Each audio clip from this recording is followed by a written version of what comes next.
Hey guys, Clumsy here. Welcome back to Microsoft Flight Simulator. Are you guys hearing me well? Seeing me well? How are things on your end? Please let me know because there have been some big changes in my setup recently.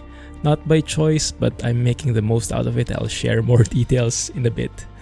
How's everyone doing? Thank you for joining me.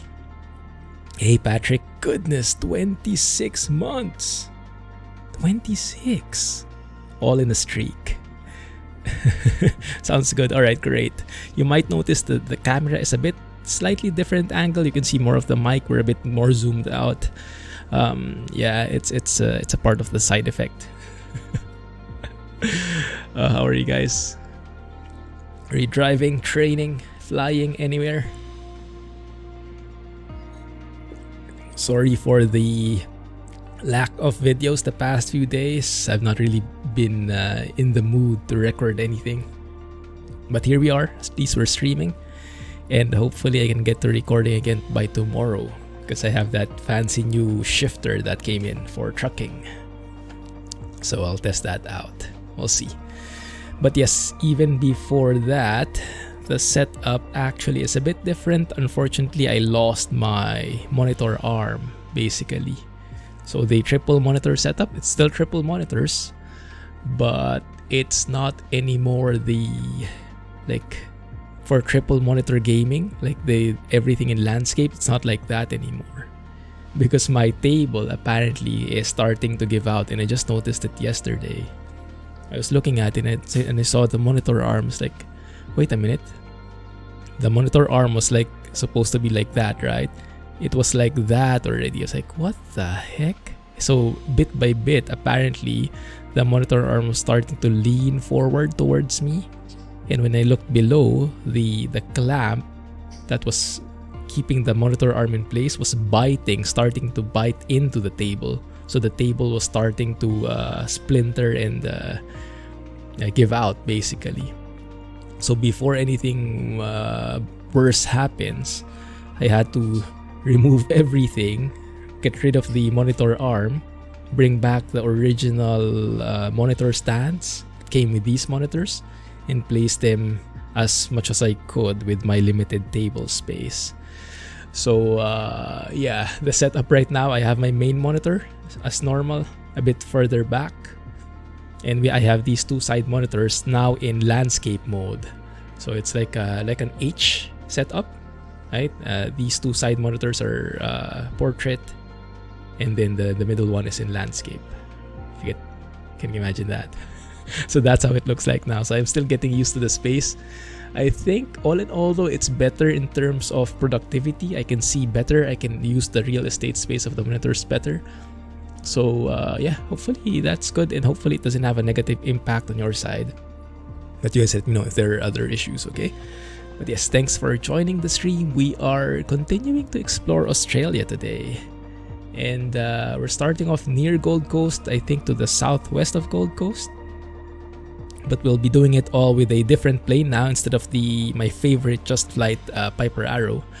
We're going to do it with the Bonanza G36 because there is this improvement mod that has been getting some traction. It has been there for a while. I tried it out before, like a year ago, I think. But it has gotten updates, and it has actually been taken over by a different person now. So a lot more simulations, and it's all free. So if you guys want to try it out, you can. If you have MSFS, then you should have access to this one. 1 second. Cruise speed. Yeah, single engine piston. Max altitude 18.5. It is pretty fast, 326 kilometers per hour. I'm not sure how that translates into knots. Maybe around 170 knots, more or less. But it is a bit faster compared to the other single piston engine planes. So it is pretty famous, the Bonanza G36. The Bonanza series, I think it is one of the most, or if not the most, famous single engine. Because it has been in production for the longest time. I think here it says 1945. And I think until now, they're still producing it. So many different versions already. And this is the latest one with the G1000. Or G1000 NXI even maybe. But yes, so we'll test that out. Let's go and load in.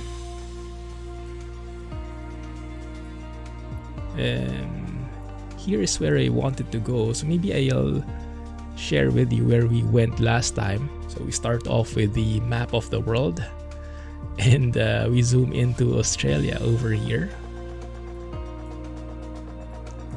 In the last stream, we started off in Canberra, which unfortunately I did not get to tour very well. I've been informed in the stream footage in YouTube. So this is where we departed in Canberra Airport. Apparently the capital has a lot of custom buildings in there, but I was not able to discover them. I think I went somewhere, if I turn on the breadcrumbs. Yeah, unfortunately where I went to was just over here in the outskirts of the city. So I was not actually able to explore the city itself. It's a bit of a shame. But from there, we snaked through the valley. You guys remember this from last week? And that was fun. You can actually see the tracing properly of the valley in there. And we went out of the valley, did a pattern here, and oh yeah, we landed in Shell Harbor, where there was a Qantas 747 that was parked. Very nice looking plane. Very nice looking airport. And then we proceeded northeast towards Sydney, where we saw lots of custom buildings. From there, so we finished the stream there, and I continued offline, and actually, where did I go? I think I stopped there, and then I continued off to Gold Coast, to Brisbane, and then I actually stopped here. So we could technically start here, but to be honest, this leg right here, this one, it's not the most exciting leg, to be honest. It was pretty flat and not eventful at all. So I don't think it's going to be a very fruitful place to go for the stream. So instead, we'll focus on this place again. And where we're starting off is here in Coffs Harbour, because I saw there are a couple of nice landmarks in here, and then we'll make our way northeast to Gold Coast. So we'll recreate that trip I got, and maybe end it in Brisbane or wherever we end up. Yeah, but as a bit of a tour to help us, so that we have a tour guide. What I actually thought of is bringing back, if you guys remember this one, bushtalkradio.com, where it synchronizes where you are in the sim, and it has so many different points of interest. It keeps note of all the points of interest, well, not all but many, and it gives you a nice background on each of the important or special points. Like here in Coffs Harbour, there is this what they call the Big Banana. So let's go and look for that later. But yeah, well, we'll see how it looks. Visit Dubai. Yeah, Dubai, I believe, is beautiful if you have the Orbex paid scenery. I don't have it at the moment though. But yeah, when I do, I'll go and visit it, because I've seen other streamers try it out. Looks magnificent. Alright, so this is where we're starting, and yeah, I'm not really that familiar with the plane yet, or not anymore at least. So we will see where we get to there. We'll have to get familiar with the plane again. 1 second, are these GA ramps? Looks like, yeah, I think we're good there. 10:10 a.m. So it's like 2 hours ahead of me. Okay, looks good. And if anyone wants to join the flight, you're more than welcome to do so. Southeast Asia server, and I have all players on, so I will be able to see you. Okay, 1 second. Sometimes the time bugs out a bit. You have to refresh it. There you go. Not yet officially in the world update. but there is a paid scenery for it if I remember correctly. Yeah, by Orbix. So you can get it, and it will be an amazing visual experience.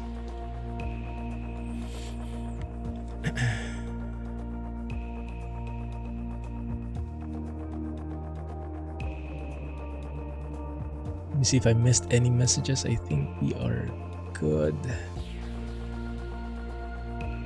Right. There it is. Coffs Harbor loading in. Cloud cover is a bit on the lower end, I believe. Let me see, Actually, no, it's not bad. Broken at 5,600 if that is replicating it. And right now it's 8:12 a.m. on my time. That's actually perfect because it's this exact minute when the live weather gets fixed. So we spawned in, we loaded in just as the weather got fixed. Remember, every day at 12 midnight Zulu, that's 8 a.m. my time. That's the actual literal start of the stream. The live weather goes kaput, and then it goes back exactly 12 minutes after. So that will be fixed in the Sim Update 8, but yeah, not yet, because Sim Update 8 is still in beta, and I don't want to risk it. Next world update, I think they announced it. Ooh, I forgot. Yeah, it's somewhere in the forums, but yes, I forgot. If someone remembers, let me know, please. Let us know here. But yeah, there's plenty to explore with the existing ones anyway, so no worries. We have plenty to do. Alright, let's go and look at this one. Parking brake, that's this guy. Oh, and one thing that is very nice here is actually, so you'll see, there's this Bonanza hanger. Right now, it's still a bit raw. Yeah, there's not much you can do with it yet, but what they're actually planning to add to this is so many things like spark plug, like the different conditions of your plane, the spark plugs and the airframe and whatnot. And you can see this, you actually have state saving, which is pretty nice. So if you leave your parking brake on, or you leave your magnetos on or something, it will stay like that for the next flight, so it will be a bit more personal. And I found that really makes a lot of difference when it comes to the immersion. So you really try and take care of the plane. It's a bit more well, it's a bit persistent, right? Right, landing gear handle is down. Trim tabs are in neutral. Yes, that's 0 right there. Here, aileron trim in the middle. Looking good. Battery 1. I think we need both batteries.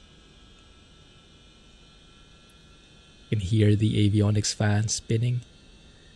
PFD reversionary mode, so we have like the engine instruments here, all squeezed in the PFD. That looks good. And then we can go to the battery here. Bus volts, not less than 23. Good. And then this one I don't think is accurate. 2 volts less than bus 1. Not really. Oh, that dies if I do that. Okay. Right, let's not go through that in detail. That might not be fully simulated yet. Landing gear, we do have 3 down. Yes. Annunciator test. I'm not sure where that is. Oh, there it is. Okay, good.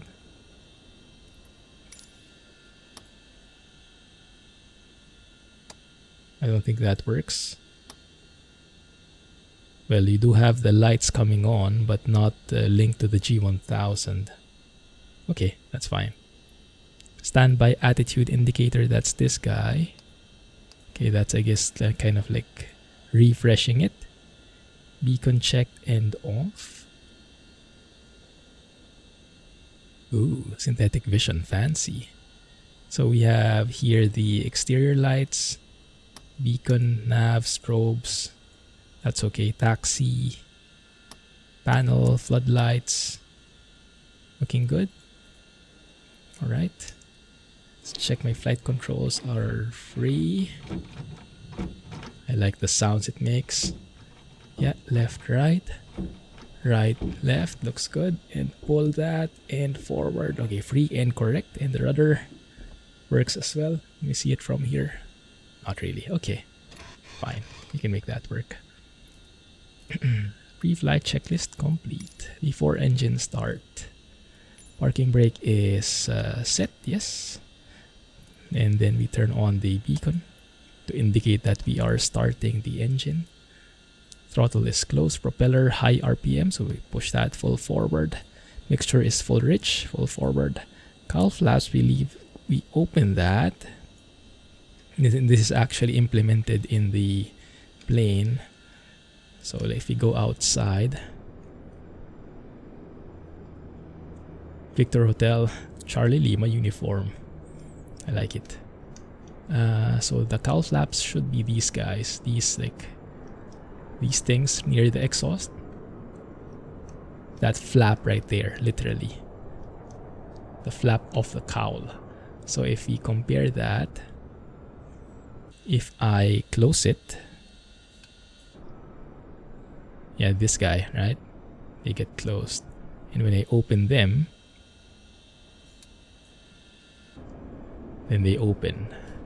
And the point of it is to allow more of the exhaust gases to come out, helping with the cooling.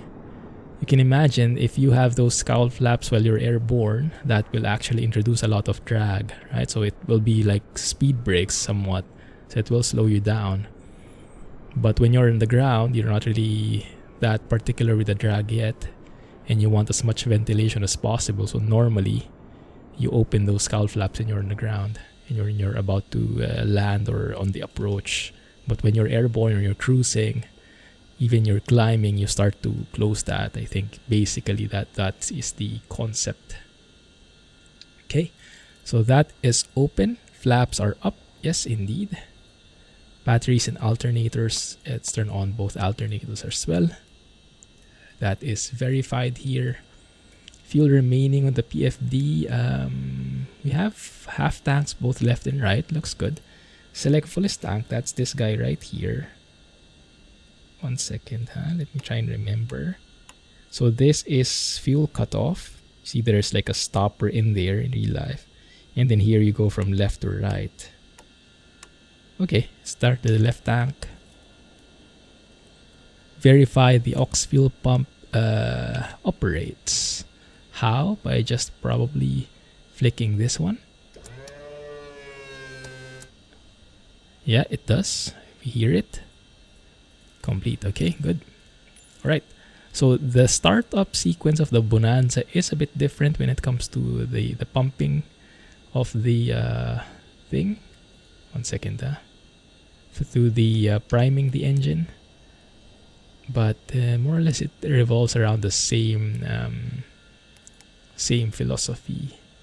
1 second, because I noticed the altitude units should be in hectopascals. There we go. Okay, good. Hey, Transport Gaming, thank you for the raid. Welcome, guys. Thanks for joining. How are you? What have you been streaming beforehand? Okay. Throttle full open. Propeller high RPM, mixture full rich. So basically all three levers full forward. Yes, and then what we'll do, that's why we open the throttle and put the mixture to full rich, is so that when we pump, we need to turn on the aux fuel pump, the fuel flow rises at its fastest, and then we wait for that to peak, and then we turn it off. So let's try. Operate aux fuel pump in high until it peaks, so take note of the fuel flow right here.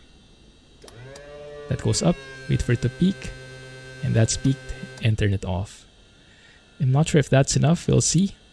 But yes, that is also simulated in this improvement mod. That might be a bit too quick, but we'll see. Throttle set open, 1/2 inch, so now we pull back, push it a bit like so. And now we can start the engine. Magnetos. Clear prop. Too bad I can't open the windows. That worked. Nice. Bit soft on the sounds. Bit subtle. Bit high on the RPM. 1 second now. I'll get back to chat in a bit. Throttle between 1000 and 1200. Okay, let's pull it back to 1200. Hey Kevo, how are you?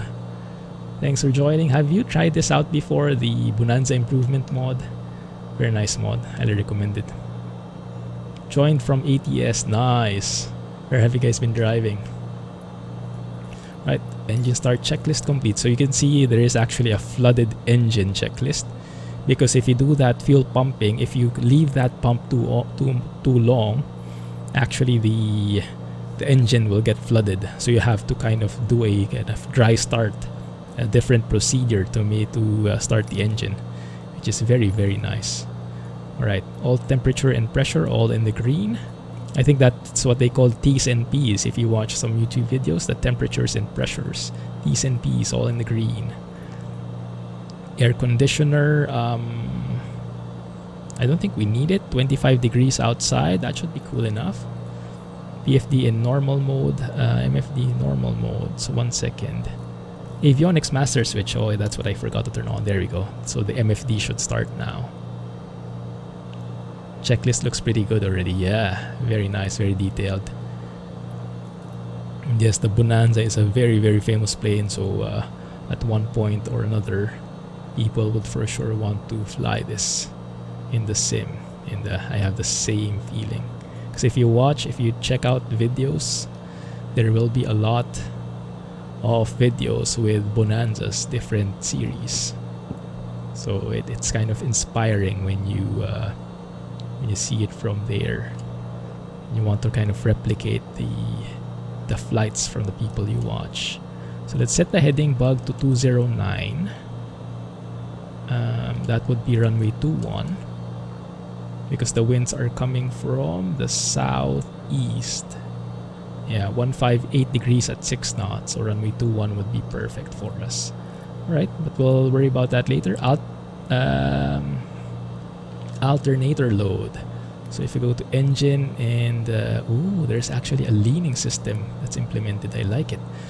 Alternator load, yes, we do have on Alt 1. Yes, Alt 2 no load, but I noticed Alt 2 would get a load once you start revving up. So later we will have a different check for it to check that the load is happening. And then bus 1 I don't think is completely accurate. Bus 1 and bus 2, although it does seem to look okay. Okay, I think that looks good. Buses tied is in green. Does anyone know what the buses tied message means?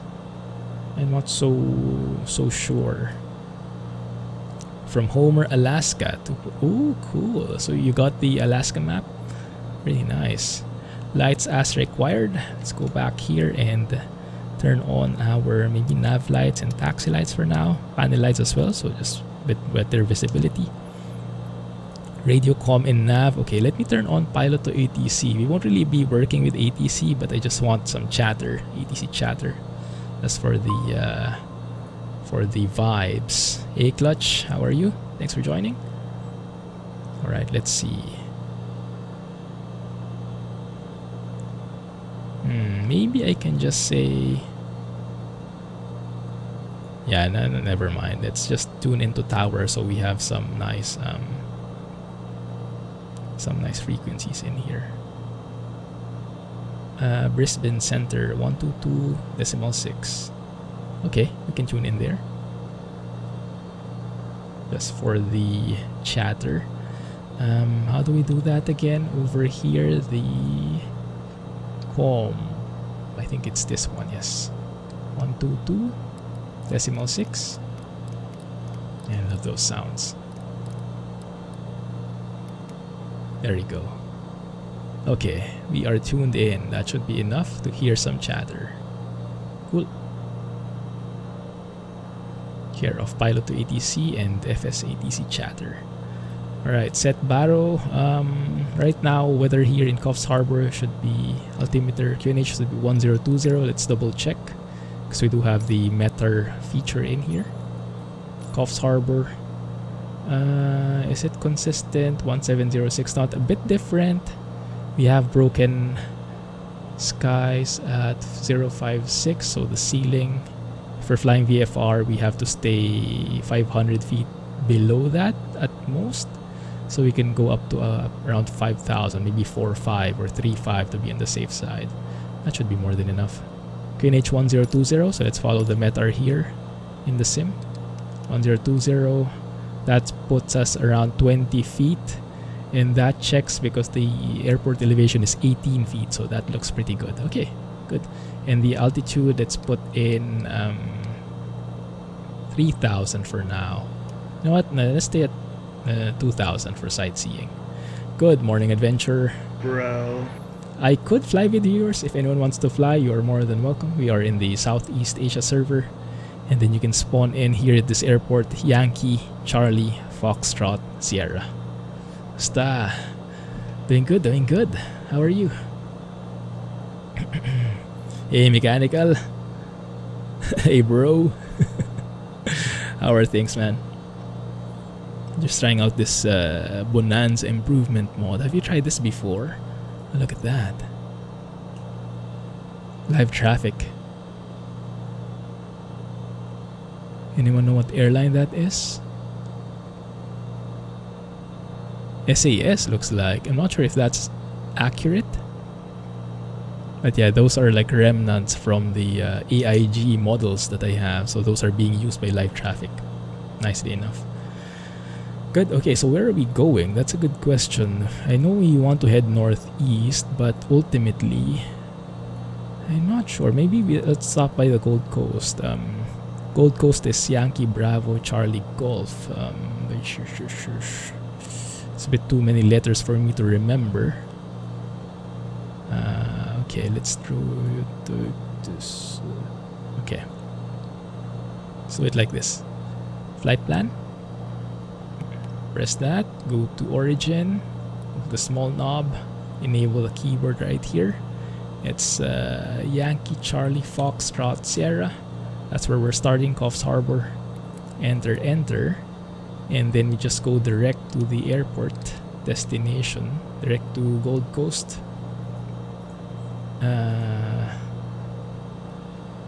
Yankee Bravo Charlie Golf. Yeah, I think so. Yes. Gold Coast, yes. Queenstown. Good. Right, there we go. So at least we have some kind of flight plan in here. It does VNAV and RNAV now with the NXI. Nice. Yeah, pretty good. What I'm looking forward to as well is the state saving. That's something that many of the other planes don't have. So the state saving right here. Currently it's a bit limited, but I think he is planning a lot of things here in this hangar. Very nice. Looking forward to the next version. Also Bush Talk Radio. I think I should be able to log in. Cool.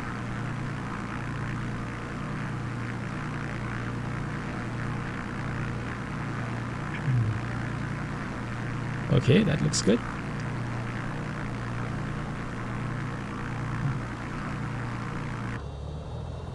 We went to slow mode in there for a bit. There you go. Like the Bonanza. Nice. Alright, so we are visible from Bush Talk Radio. That's good. That means we can go around and tour. Alright, that looks good. Let's go and check. Altimeter, yes, that's set. CDI nav source, we are in FMS, or is it, what do you call it here in this plane? GPS mode, yes. Transponder, let's go and set VFR. It's 1200 here in Australia. Let's go to alt mode just so I don't forget. Altimeter pre-select 2000 for now. Flight plan is loaded. Standby attitude indicator is checked. Yes. Standby altimeter. Oh yes, we haven't set this one yet. 1020 is right there. Cool. Is that synced? Oh yeah, it does seem like it's synced. So if let's do a quick check. If I put here 1013, does it also change over there? It does. It does. Okay, cool. Hey, that's convenient. Not super realistic, but I like that. For the sake of convenience. 1020. Okay, good. Alright, let's go ahead and release the parking brake. Let's test our brakes. I'm not so sure though. Does it feel like we're a bit too low? Or is this really how it goes? Like, wouldn't you normally want to see a bit of the nose in front? Although from this point of view, it does look like eye level based on the seat should be around here. So this looks proper. Maybe this is how it goes in the real plane, huh? Okay, for taxi checklist complete.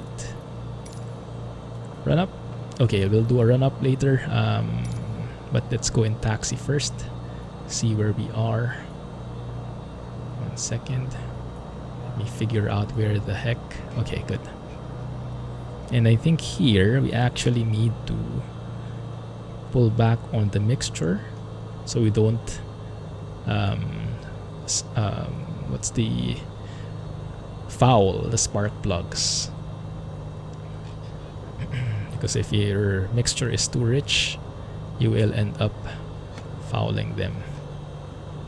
So while taxiing I pull back on the mixture and then we'll see how that goes. Okay, taxi here, and then there's a right turn to Delta. Doing good, mechanical doing good. I've been doing a lot of mechanical work. Yesterday, I told the guys about it a while ago. But yeah, I had to restructure my desk because my monitor arm gave, well, my table is about to give out. It cannot sustain the monitor arm for triple 27-inch monitors. So I had to remove it and I had to revert my setup to something simpler. It's all good though, still triple monitors, just not the like landscape mode, everything. The vessels and all that for the sim. Oh yes, you mean the AI ship traffic? Yeah, that's an amazing mod. It's all free, and the creator is so good at updating that. The sounds are a bit weak though, aren't they? And why am I not hearing any chatter? That is interesting. I should hear it by now. Alright, let's go ahead and turn on the parking brake again. Okay.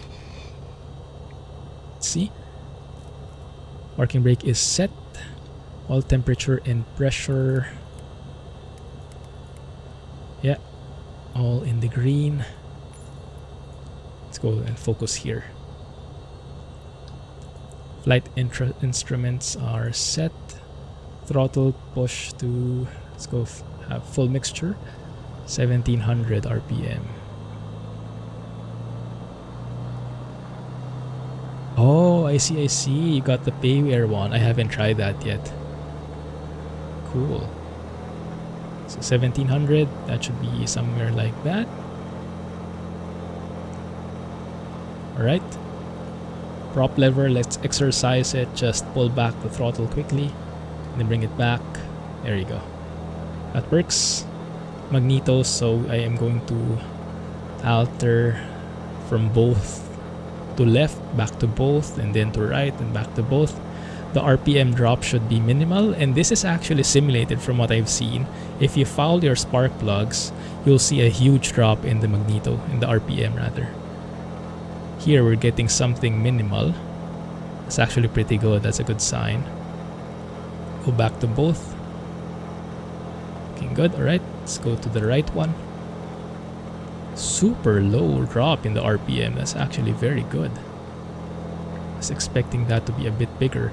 Switch from left to right. Back to left. No change in RPM. That looks good. Alright, go back to both. Yeah. Pretty good. Buses tied. Mechanical, you might know this. Do you know what the buses tied enunciation means?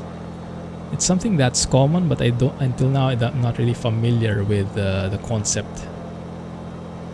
Throttle to 2000 RPM. Buses, I assume it's like from the, I don't know, the battery, and then you tie them, so you link them together.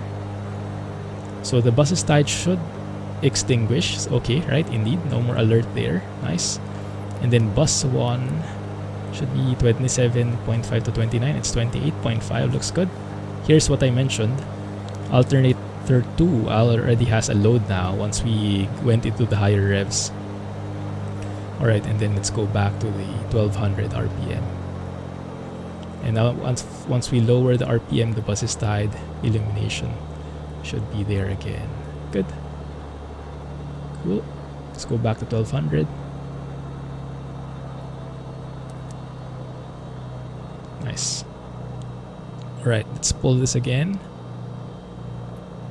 Trim tabs 3 degrees or 6 degrees. I think I found this plane really likes a trim up, so I'm going for somewhere there. And I think that green is indicative of the takeoff trim maybe. So let's go for 6. Alright. Flaps, set it for I think for takeoff we don't need flaps. Flight controls, let's do one more check. Yeah, free and correct.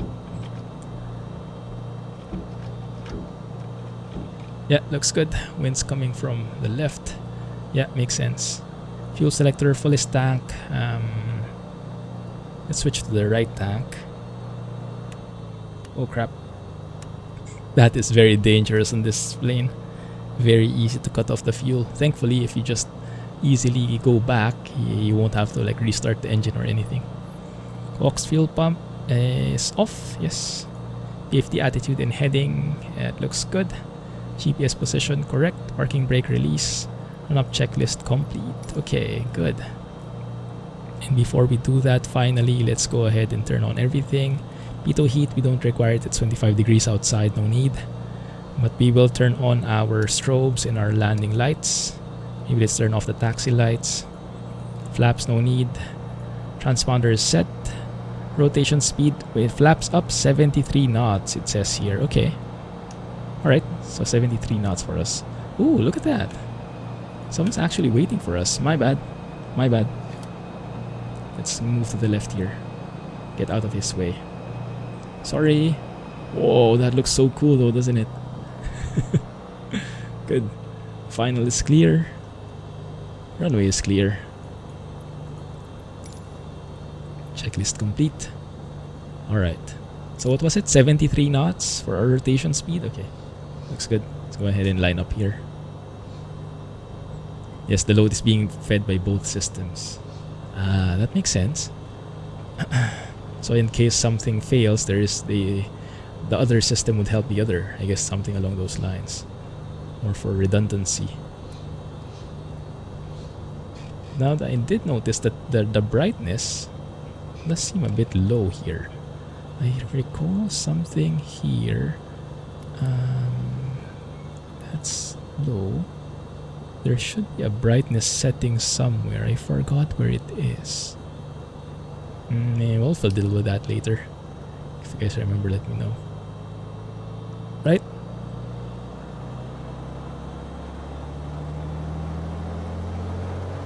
Takeoff power is set. 30 inches manifold pressure. Everything in the green. Except the RPM going red like that. Although I think in reality it really does that.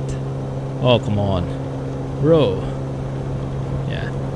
Airspeed's alive. I've seen some videos where it really goes to that red line in the RPM. I think the engine governor is a bit weird. Right. Just pull up ever so slightly. There we go. Very gentle takeoff. I like the physics so far. Positive rate, tap the brakes. You're up. Looking good. Keeping it steady. Yeah. Bad timing on that jet. Takeoff power is set. Yeah. Positive rate up. Yep. Looks good. Everything in the green looks good. Alright. Climb. Takeoff power. Oh, this one. Yes. Let's see. What do we want there? Attained and held. Cowl flaps as required. Okay, so let's read through this. Cowl flaps, when would we require that? If it's hot outside, so I would need to look at my CHTs, I guess. Oh my goodness. What's happening there? Alright. Climb speed is 100 knots. We are getting that. Hey, Steamo. How are you doing? Thanks for joining. I'm just checking what the RPM should be for climb and cruise. Okay, here cowl flaps you'd need to close it once we are on the or we are cruising. That makes a lot of sense. And that's 2,000 feet. Start lowering the nose. There you go. Start pulling back. I think, if I remember correctly, it's 2323 for cruise. So I'm pulling back the manifold pressure to 23 inches. You can see it from the MFD there. 23 inches. And then I'm pulling back the RPM to 23 inches as well. Something along these lines. I think that's easy to remember. 2323. And that should be a very comfortable cruise for us. You can hear the engine as well. Changed. Sounds very nice. Okay, we're on our way. Looking for the big banana. And here we will start trimming the plane.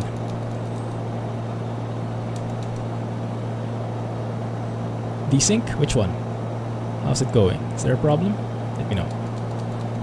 It's trimming the plane, trimming the plane. Next up is we can actually lean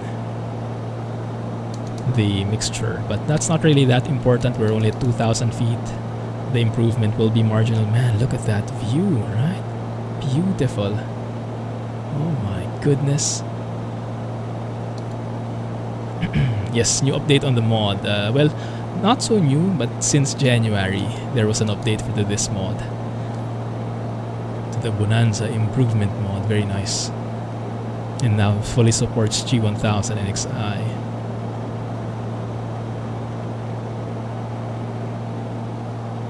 Very good. There's the airport we just took off from. And I'm headed towards that banana thing. Keep your eyes peeled, we're looking for the banana. It should be here in the sim, I think. I hope. I think I see something.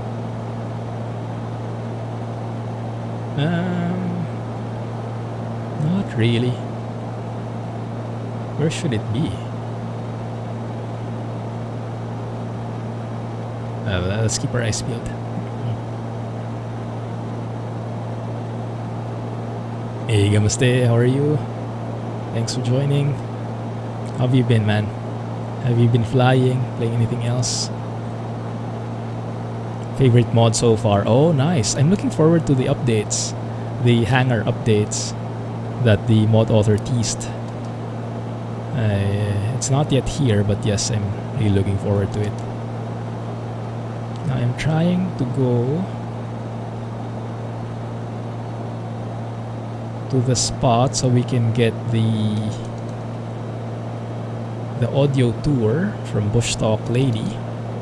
But I'm a bit far and I'm a bit high, so let's go back to our altitude. Still getting used to the feel of the plane. Very nice, very friendly so far. But yeah, I am not holding my altitude very well, so let's fix that. And then I wonder how it goes with the switching of tacks. They're timing that. Look at that, formation flights. Amazing. Goodness. Whoa. Pros at work. Thanks for the show, guys. Oh my goodness. How the heck are they doing that? Looks like a cheat. Test DSCS on the week. Nice. The weekend. I haven't tried DCS yet, ever. I've heard very good things about it though. Yeah, it's amazing. Goodness, skills. Right, so I don't know where it is. Let's play the audio and maybe we'll get to see it later. There you go. The Big Banana is a tourist attraction and amusement park in the city of Coffs Harbour, New South Wales, Australia. The grounds of the park are set amongst a banana plantation, featuring a large walk-through banana. Built in 1964, it was one of Australia's first big things. Other attractions include a downhill toboggan ride, ice skating rink, a water park and the World of Bananas educational experience. Plantation tours Let's are pause also here available. so I can On check the evening outside. of Australia Day 2014, a disused scenic lookout attraction was destroyed by fire. In keeping with the plantation theme, banana-related products are shown or sold in the park, which also has a souvenir shop and restaurant. In January 2014, during the peak tourist season, the Big Banana received close to 150,000 visitors. The Big Banana has been a family-owned business since it was opened by Patrick Hughes in 1964.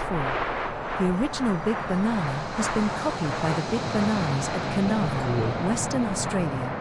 In 2011, Huffington Post included the Big Banana in their list of the top 10 pieces of funny architecture.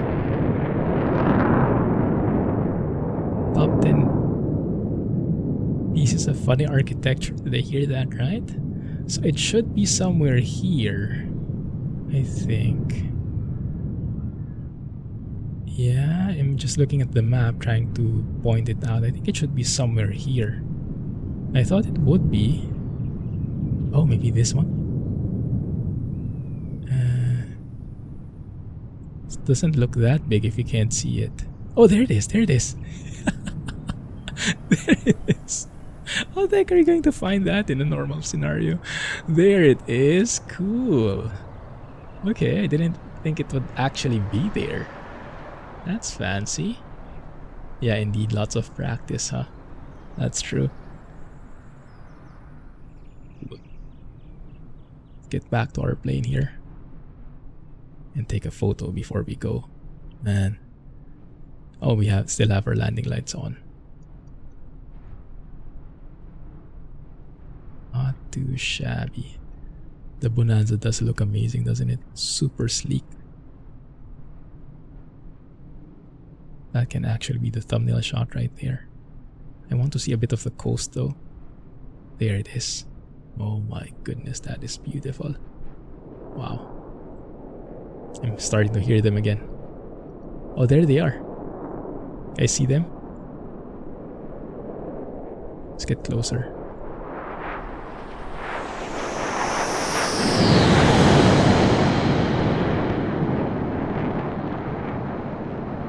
Nice. Okay, let's get back. Let's get back to work.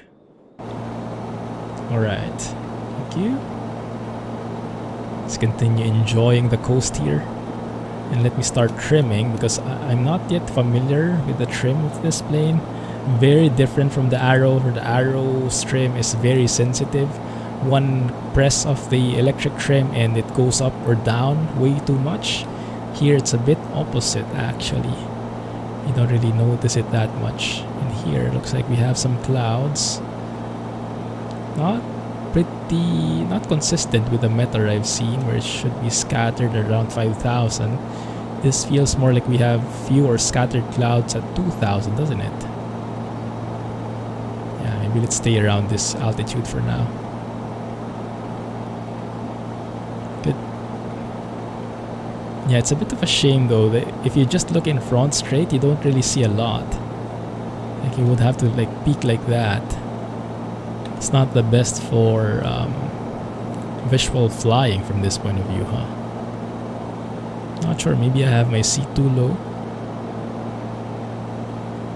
Looks good though. I can do it like that maybe.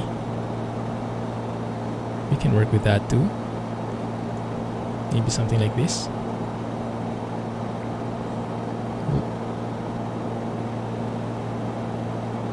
Yeah, the clouds here seem a bit too low. I mean, we are near the water, so we don't really need to climb that high.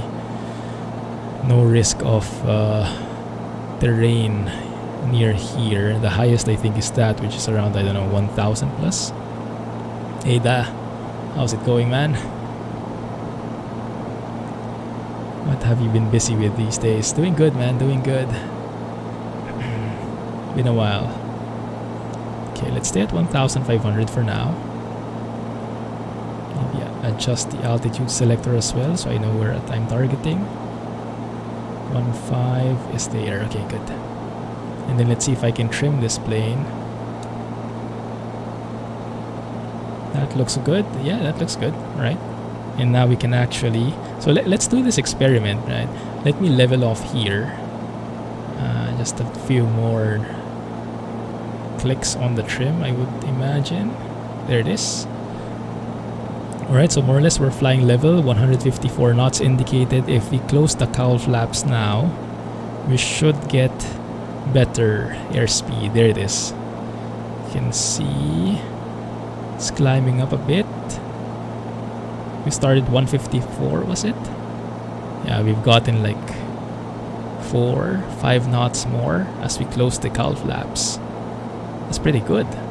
That's actually significant, especially in long hauls. And what I wanted to also see, so we have the CHT here. If I open the cowl flaps, those should get colder, I think.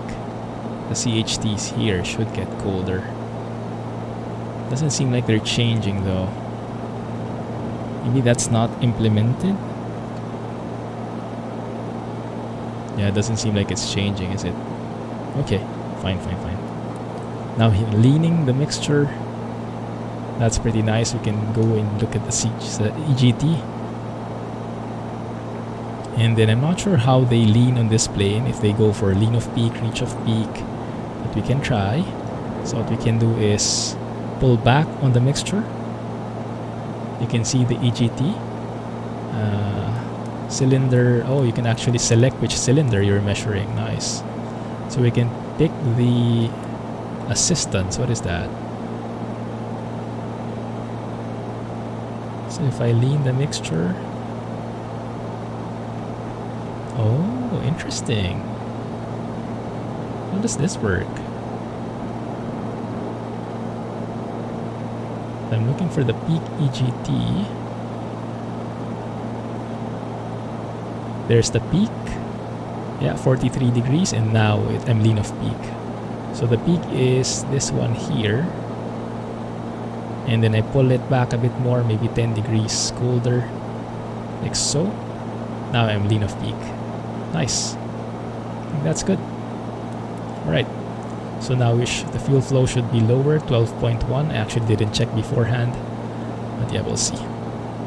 Good. 80 degrees. 80 degrees. That's Fahrenheit, I imagine. Can you convert? So that's around, I don't know, maybe 30 degrees for 30 degrees Celsius. Let's try that again. Alright.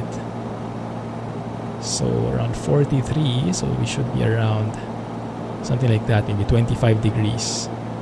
More or less lean of peak. That looks cool. Nice. Okay. And then we're actually, the fuel consumption is actually even lower now. It was 12.1 a while ago.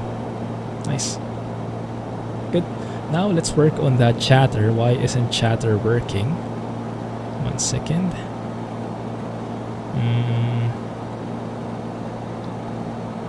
We're also banking a little bit to the left ever so slightly. I might have to adjust some of the trims. 1 second, Oh, there we go. I think the volume is a bit too low. Is it? Unless we don't have any chatter here. That would be unfortunate.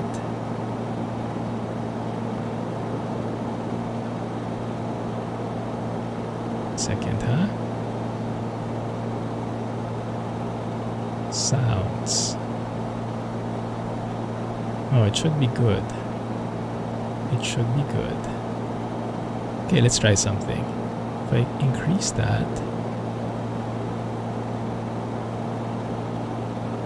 might get too loud, but at least we'll know it's there.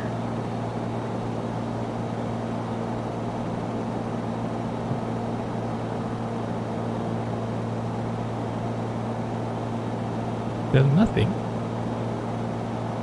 Interesting.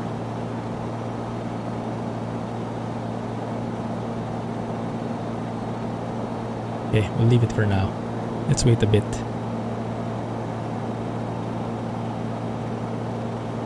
Okay, let's see. As we proceed northeast,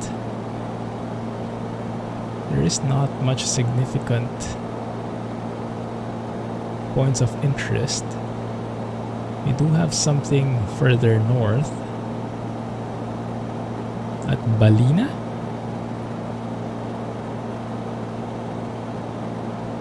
That should be around 60 miles from here. Yeah, that should be fast. Should be getting there in, I don't know, less than, maybe around 20 minutes. Cool. And then maybe I should also start a timer in here, huh? Hey, once suddenly rained. Wow, okay. And it's gone. There's some rain clouds over there. Quite nice. Okay. What I can do actually is over here. Yeah, the fuel quantity. We have to switch to the other tank. What I'll do is maybe turn on the fuel pump. Switch to the left tank. Still sounds good. No sputtering whatsoever. Fuel flow looks good. Everything looks good. So now here, let's start a timer. Maybe let's do the same as with the arrow. Every 15 minutes, we can switch tanks. So what we can do... where was it? There should be a reference in here, I think. That one. Timer. Start. There you go. So every 15 minutes, we'll switch.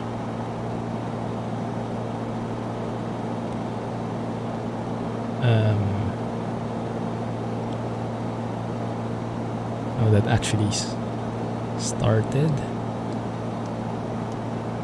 Oh, maybe I can do a down, right?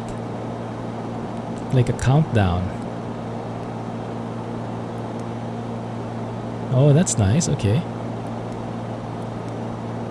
So I can do like 15 minutes in here. 1, 5, and then I can start it.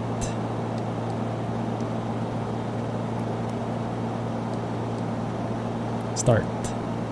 There you go.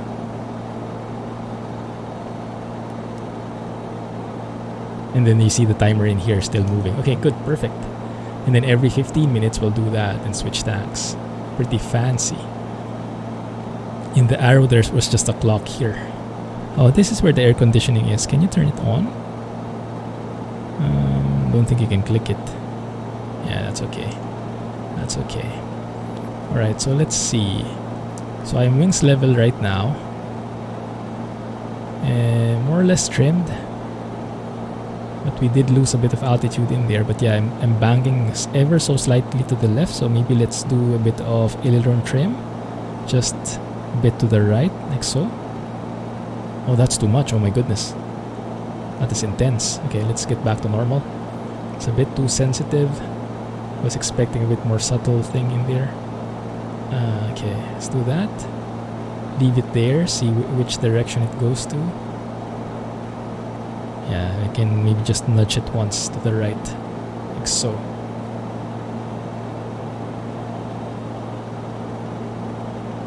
My goodness. No, that's too much.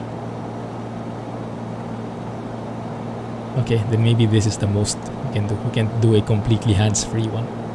That's okay. Heading mode. Just align our heading so we can adjust later.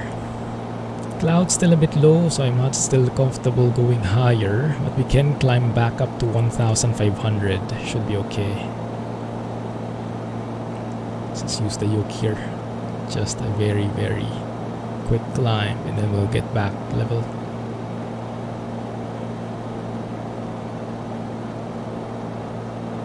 Let's just hug the coast.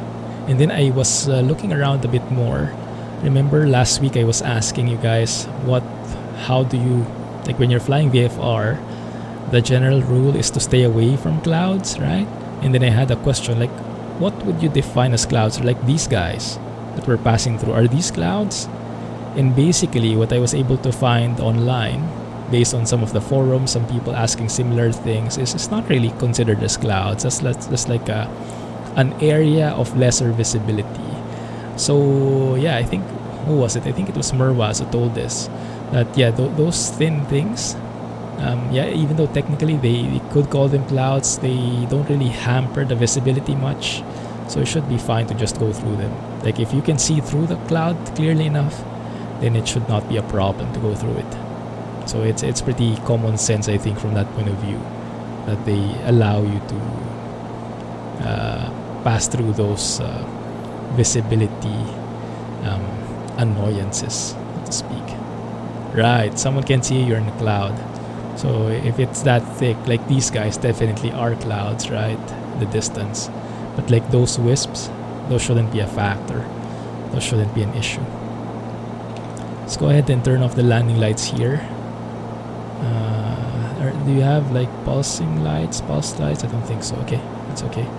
Right, let's go through the checklist. Make sure you don't forget anything. Cowl flaps are now closed. Yes, power is set. Aux fuel pump is off. Mixture lean. There you go, using EGT. Yes. Must be rich for descent. Interesting. Okay. Cruise checklist complete. Okay. Then we won't need that for now. Twin Otter. No, I don't have plans of buying it at the moment. I'm not very pleased with the sounds and the customer feedback all in all, so I'm skipping it. I think I will look for other twin engine turboprop planes for now.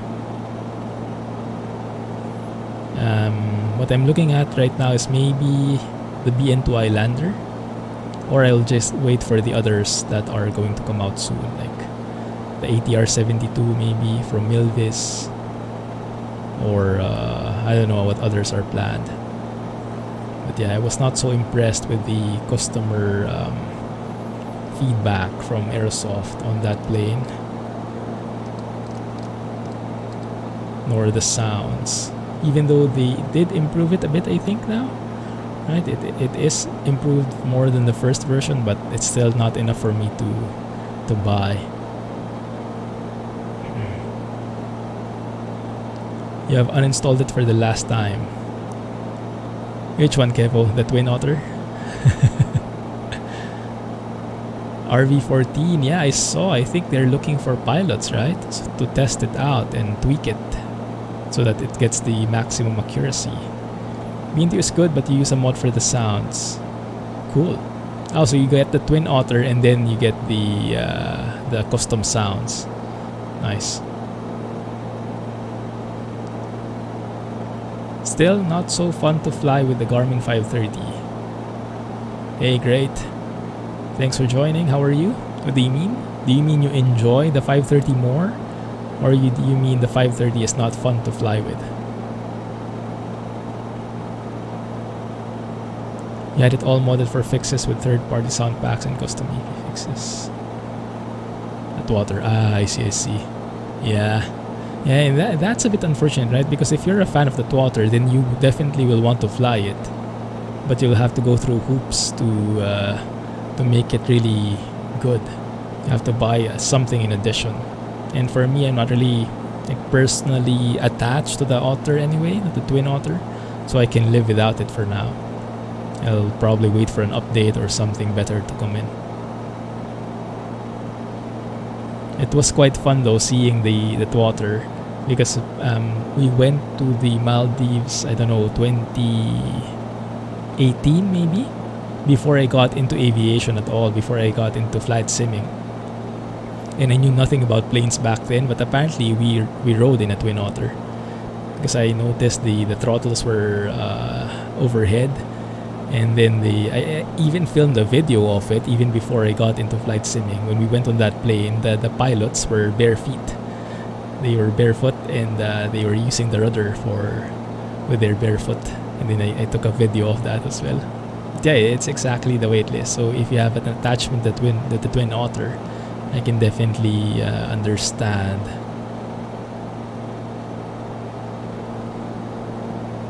Yes, I was not so happy with the way Airsoft was dealing with the initial criticisms of the plane, and yeah, it was not very good in my book, so I'm giving it a pass for now. Hopefully that changes. I'm always open to giving it another chance, but right now I think I'm pretty happy with other planes. You don't mind the 530. Right. I have no problems with the 530. So like this one, I should be able to go through this, right? Although I'm a bit close to these clouds, but it should be okay. Twin Otter. Yes, I see. Yeah, difficult to like it. I know. Same here. Right now, what would you recommend aside from the Twin Otter? What do we have in the market for twin engine turboprop? Although I guess that being said, the sim currently does not simulate turboprops that well yet, right? So maybe it's good that we don't have any anyway. Let's wait for Asobo to add some turboprop behaviors coming with sim update 8 and 9. Propeller effects and everything. That should help with the feel. And maybe then that will be the perfect time to get more into the turboprop, and especially the twin engine turboprop. You gave your money to Contrail. What is Contrail? All reality XP days of Just Flight Baron. Nice. Yeah, I would like to fly the Baron as well. I would like to learn twin engine operations. You know, when an engine fails, you feather it, you do stuff, right? There's a certain set of steps that you need to do. We did that before with the DC6, but only once, and that didn't really stick with me. But yeah, the main purpose of having a twin engine is for redundancy, right? Performance and redundancy. And so those have to be well simulated. So I would like to learn those, get into those. So I would like a properly simulated twin engine plane here in the sim, so we can get into those details and I can start learning them. And the coast coupled with these clouds is just so beautiful. Granted, clouds are pretty low. Maybe she should actually be staying at 1,000 feet, huh?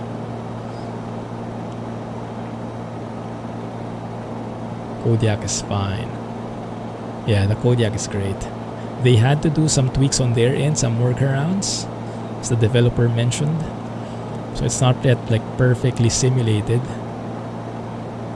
but it's close enough. I mean, I don't really notice it.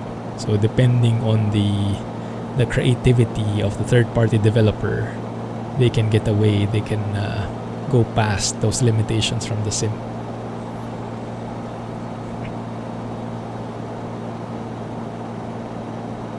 Is that the what was the name? Seminole? I think Fabio was flying that quite a bit, right? Looked pretty good. The autopilot was a bit wonky, but all in all, it looked great. I think it's one of the nice Carenado products. Seminole and the Seneca. There you go. Thank you. What's the difference of the two? I haven't flown either.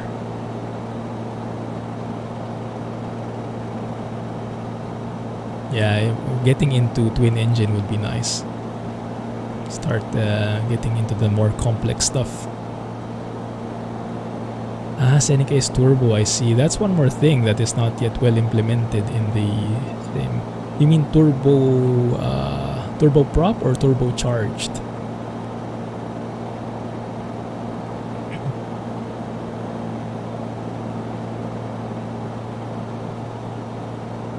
I think for turbocharged aircraft, there's still a limitation in the sim. From what I've been reading, like for example the Turbo Arrow, there are quite a few elements that are not well simulated yet. And there's actually, from what I read, there's like a parameter in the aircraft files about being a turbocharged, having a turbocharged engine. Like you can flag it to say that this engine is turbocharged, but apparently that really does nothing. So that's like just like a leftover variable from FSX days that Asobo has not yet implemented. So as a result, the turbocharged, the main benefit of having a turbocharged engine, right, which is to be able to maintain like full mixture, get the maximum power throughout the climb to a certain critical altitude, so you don't have to keep on pulling back the mixture. That entire simulation is not there. That's why in the turbo arrow, as you climb, you have to pull back on the mixture even in like 3,000, 4,000 feet. So it acts like a normally aspirated engine. The actual benefit of the turbocharger is not simulated in the sim yet, unfortunately. Turbocharge, thank you. Best offering from Cadenado at the moment. Nice. Yeah, that's the one that Fabio was flying, right? It looked really good. I was about to buy it a couple of times, but I was a bit turned off with the autopilot. But then again, the autopilot is just a mess because it's using the default. So when the default gets fixed, I would assume that should be okay too.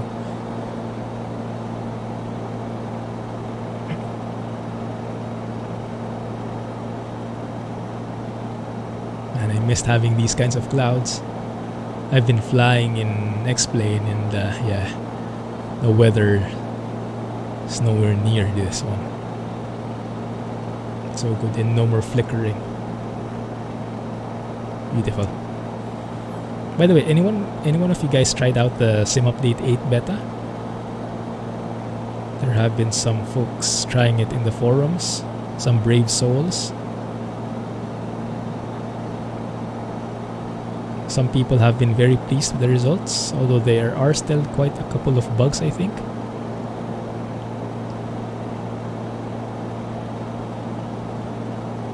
TBM 930, right? Yeah, I definitely agree.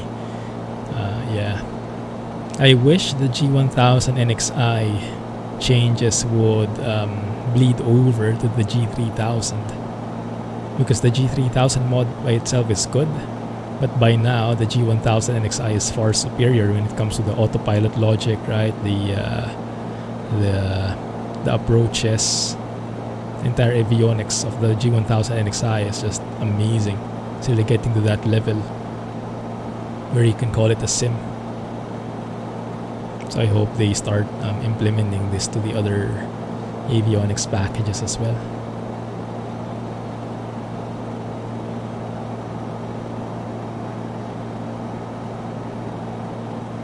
Auto mixture. Right. But yeah, so from what I've read, the mixture, so in a normally aspirated plane, you need to pull back on the mixture as you climb because you how do you call it, the air density is getting less, right? So you can't have as much of a rich mixture because the engine is not able to how do you say, utilize all of that fuel because it cannot get enough air anymore because you're climbing. With a turbocharged engine, because of the turbocharger, you're actually getting as much air as you can. So the air is not a problem. So that means you can still continue to feed it full fuel. That's why normally on climb, part of the operating procedure of a turbocharged engine is you keep the mixture full forward. And you only start pulling back on the mixture after you reach a certain critical altitude, which is, I don't know, right? Was it 12,000? It depends on the plane, depends on the engine, but it's very high. So normally when you're climbing, you just leave the mixture full forward. You don't need to lean it like a normally aspirated engine. Yeah, but here, because the sim doesn't implement it properly, you have to pull back on the mixture already, even if you're climbing. So it behaves like a normally aspirated engine. Maybe just a bit more powerful. Maybe it just can climb higher, but yeah, you still have to lean the mixture already. So I found there's a smart guy who actually developed a mod that works around that problem in the turbo arrow. He kind of like does something. He kind of like introduces a sneaky FADEC system to the arrow. Think of it that way, right? A FADEC in the arrow. But it just basically controls your mixture automatically, so that you would feel like you're still in full forward. You're not needing to adjust the mixture, but actually behind the scenes, it's adjusting it for you. So it's just a workaround at the end of the day, but it's a step forward. If they would let you install it to another drive, yeah, same here, Kevo. I don't want to lose my stable version. I would want like a separate one for it.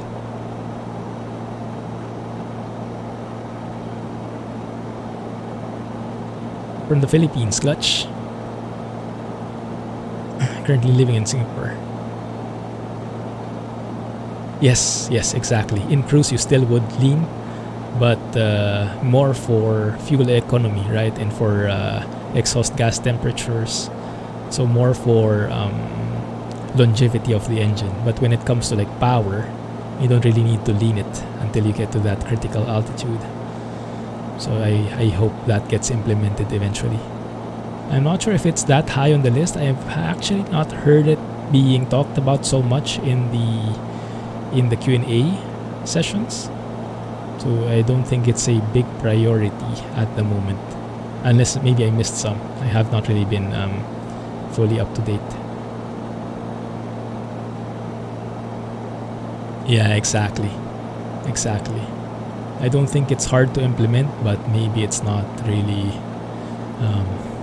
in the priority list, unfortunately. Okay, there is something coming up nearby.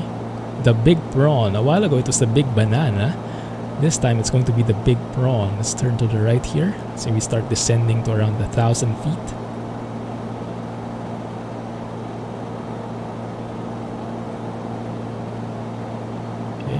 Pull back on the throttle just a tad. We have around 21 inches. Start our gentle descent. And let's go for that prawn. So look for that prawn. New modeling for the prop in SU8. Yeah, that one I'm really excited. I've been trying to read through the forums if there were updates about it, like what people have, the beta testers have noticed the change. I think it's very hard to notice if you're not an expert at the topic. Like me myself, I probably wouldn't notice the difference. So I'm looking forward to some experts chiming in on that. Because I believe the new propeller effect has been implemented for the Cessna 152, the 208, and then the King Air 350, was it? I think those three. So if you go hop into the beta, SU8 beta right now, and you fly one of those planes, those should have the changes.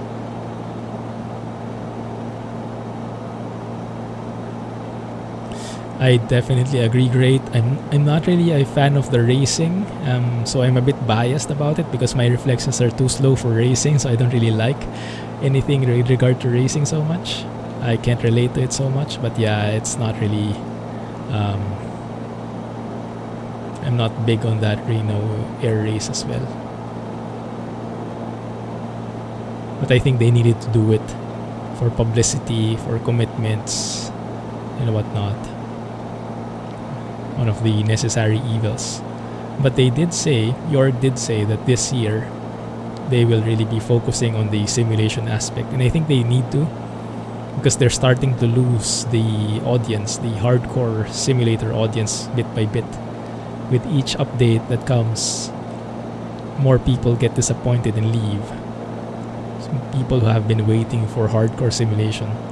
And I think they're starting to notice that, so they're trying to put a focus on that now. And yeah, so far it's been looking really great. I mean, the working title has been doing amazing stuff, right? This G1000 NXI. They've been previewing the CJ4 updates. If you guys are tuned into their Discord, or if you're in our Discord, I have the updates from them as well there. It's looking pretty good, looking pretty promising. And they actually now have separate MFDs, so you can have like a different map here, different map on the other side, and then you can have like the ICAS, the emergency, the annunciations on the other side of the MFD, the co-pilot MFD, and then your FMS as well is separate. So when that comes out, I will definitely go fly the CJ4 again. Try it. Custom lobbies. Oh, nice. Cool. Yeah, definitely there is a crowd for the races. I'm just not the guy. Too slow reflexes to appreciate, unfortunately. Yeah, it can be boring to some. It really depends on your taste. Like to me personally, it is because I cannot get into racing, unfortunately. But it's nothing against the product itself. I'm sure racers appreciate it a lot more than I do.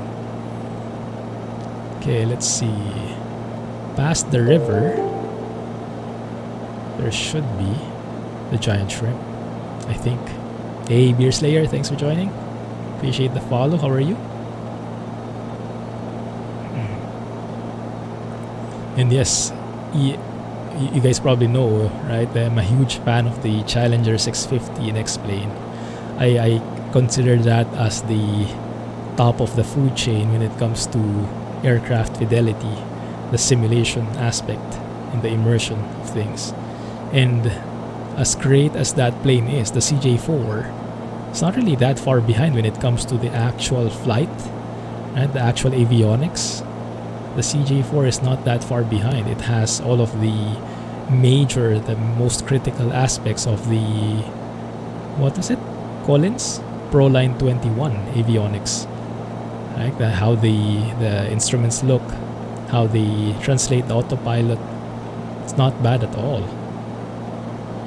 So I think Working Title is doing something great there. Granted, many of the simulation aspects are not implemented, but it's good enough. If you want to fly IFR, it's more than enough to have a proper flight. Yeah, definitely. Just download Mechanical's mods. Have you guys checked his mods out? Go to flightsim.to.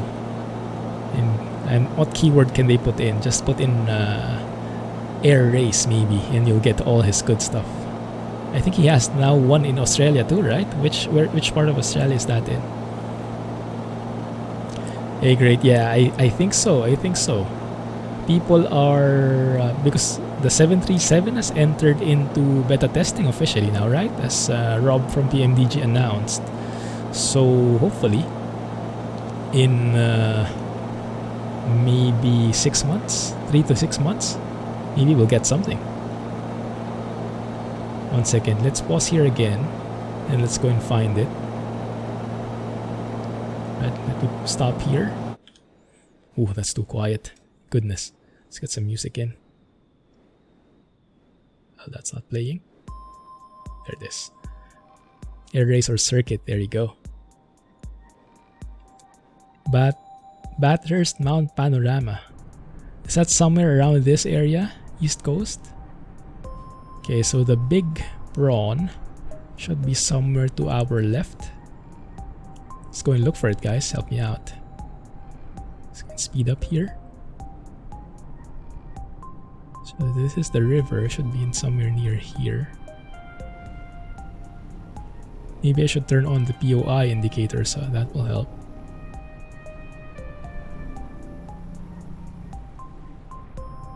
I think it's this one. Oh, I think I see it. I see it. Oh my goodness. Okay. Let's see. Let's play it. The Big Prawn is a 30-feet prawn monument located at 507 River Street, Ballina 2478, NSW, Australia.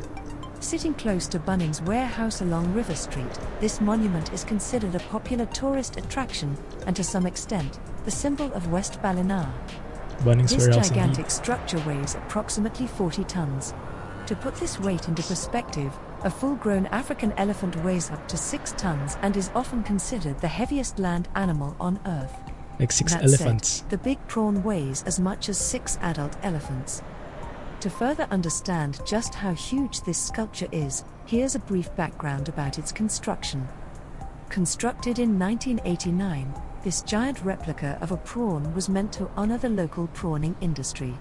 Prawns were some of the most popular sea creatures captured by fishermen in this region, and a popular local delicacy.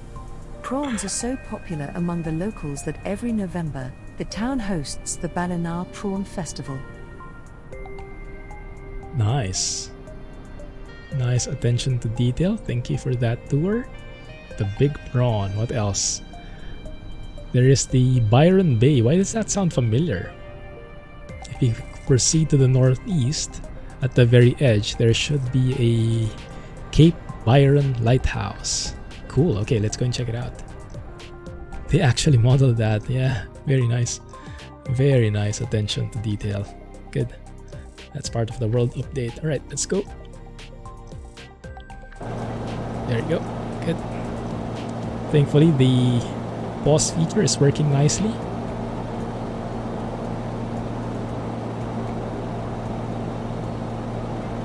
Very easy to hand fly this plane. Not bad at all.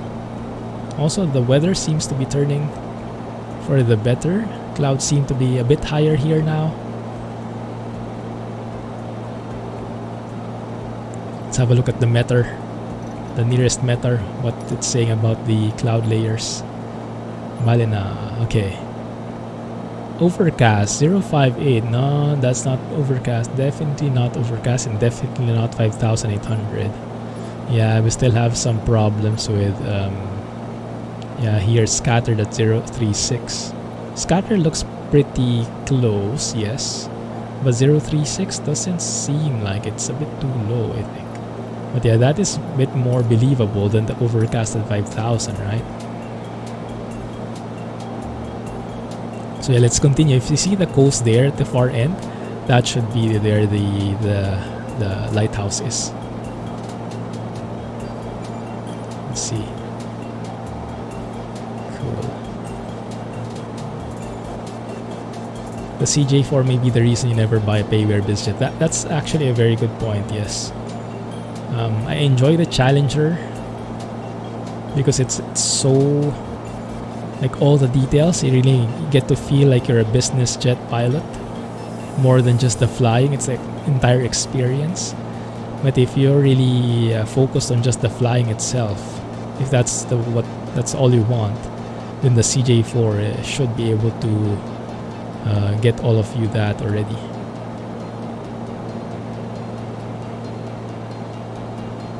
Yeah, much better weather here, and that's the cool thing about this weather system, right? Until now, I still can't wrap my head around it, how great it is.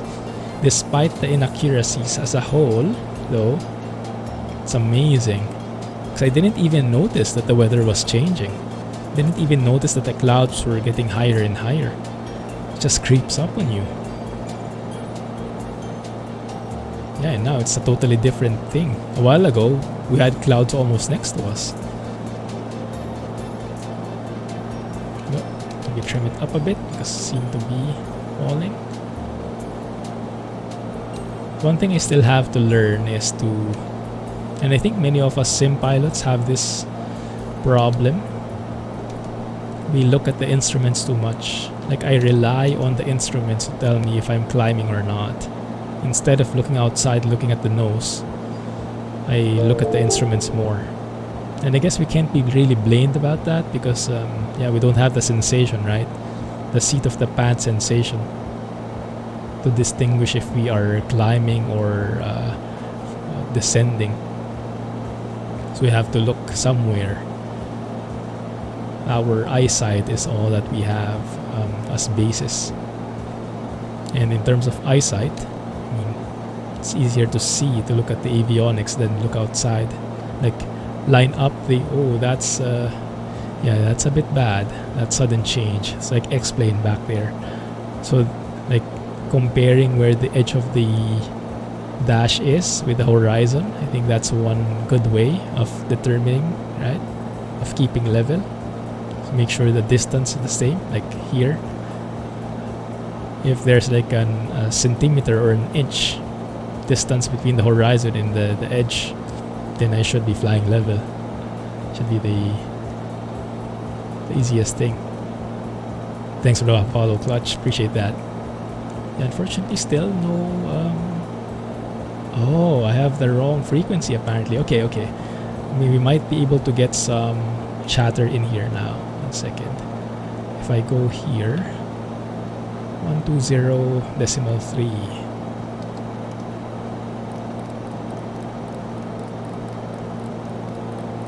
Okay.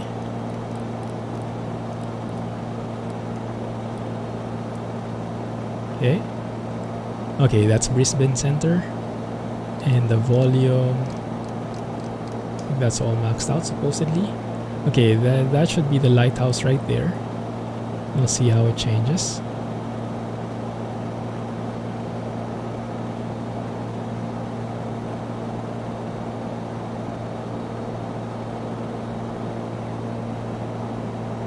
Still no chatter. Interesting.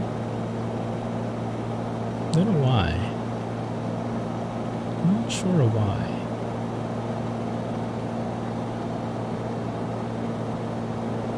There it is. Will that play on its own, or will I have to adjust it?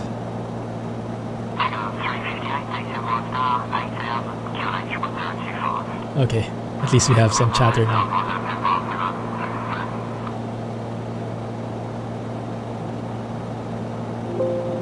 Second, let's turn off that one.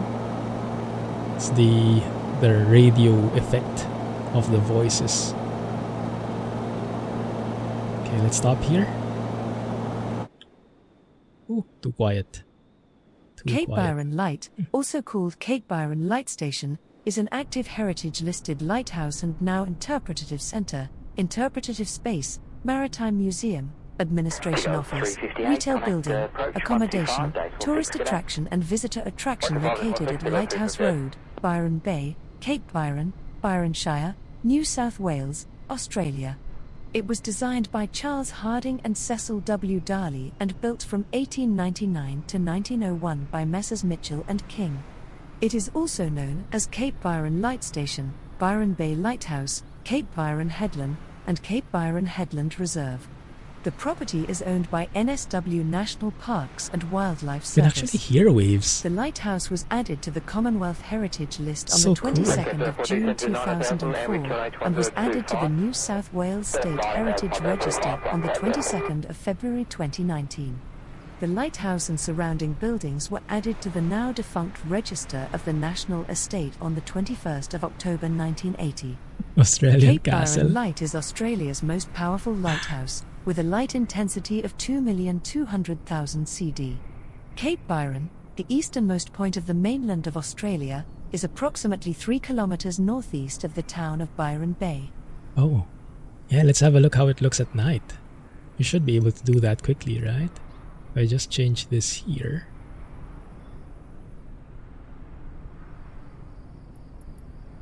Hey, 1 second. That's us.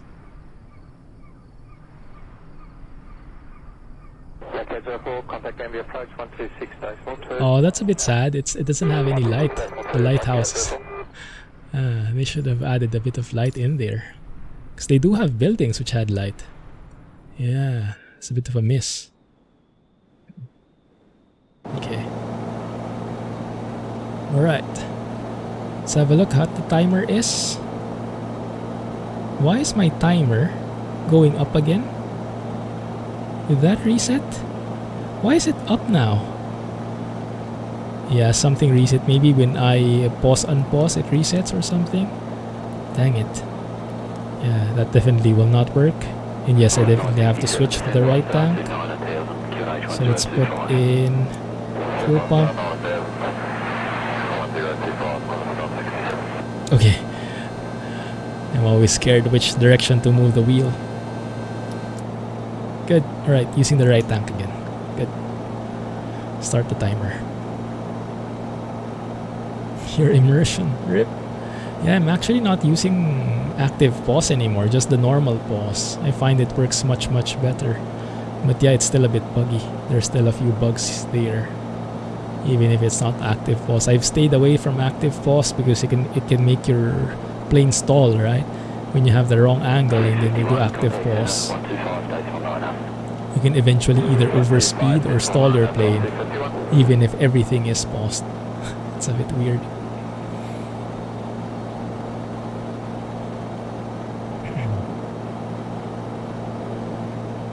Move back nearer the coast here.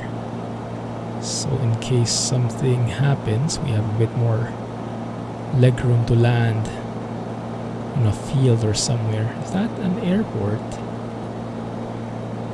Looks like a strip, doesn't it? Is it seen here? Yeah, it is. Vic Yankee Tango Yankee Hotel. Cool.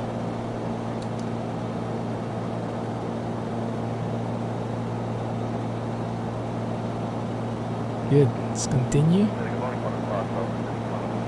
Gold Coast should be up ahead. Let me see what other tours we can see. Byron Bay Blues Fest. Yeah, we can play this. The Byron Bay Blues Fest, formerly the East Coast International Blues and Roots Music Festival, is an annual Australian music festival that has been held over the Easter long weekend in the Byron Bay, New South Wales, area since 1990. The festival features a large selection of blues and roots performers from Australia and around the world, and is one of the world's leading contemporary music festivals. The festival was founded by Dan Verpel and Kevin Oxford in 1990 and is now run by Peter Noble, who joined Oxford for the 1994 event. It has been held at several locations in and around Byron Bay and is currently held at Tiagara, 11 kilometers drive north of Byron Bay town. Originally running for 4 days, it now runs for 5 days, from Thursday I'm to looking for the Monday. M1. From an original... I stopped it now. Good trivia, but sometimes a bit too much. There's the M1, I believe, here. Looks like a major highway here. Yeah, it does look like it. That should be the one. Going through the entire coast, looks like. You can actually follow that if you don't have any other means of getting to... Well, we can actually just follow the coast. That's okay. This is actually nice, the chatter that we're getting. I have not heard that before, because I have not used Pilot to ATC in Australia before. And it automatically determines where you are, and then it plays the appropriate voice files randomly based on your location. That's quite nice.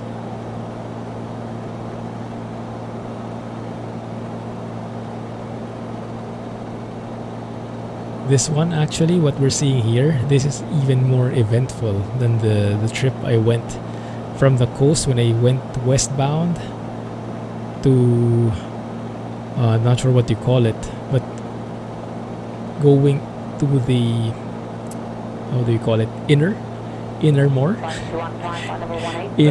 island of Australia instead of on the coast. Yeah, lots of barren areas in there, lots of like deserty vibes.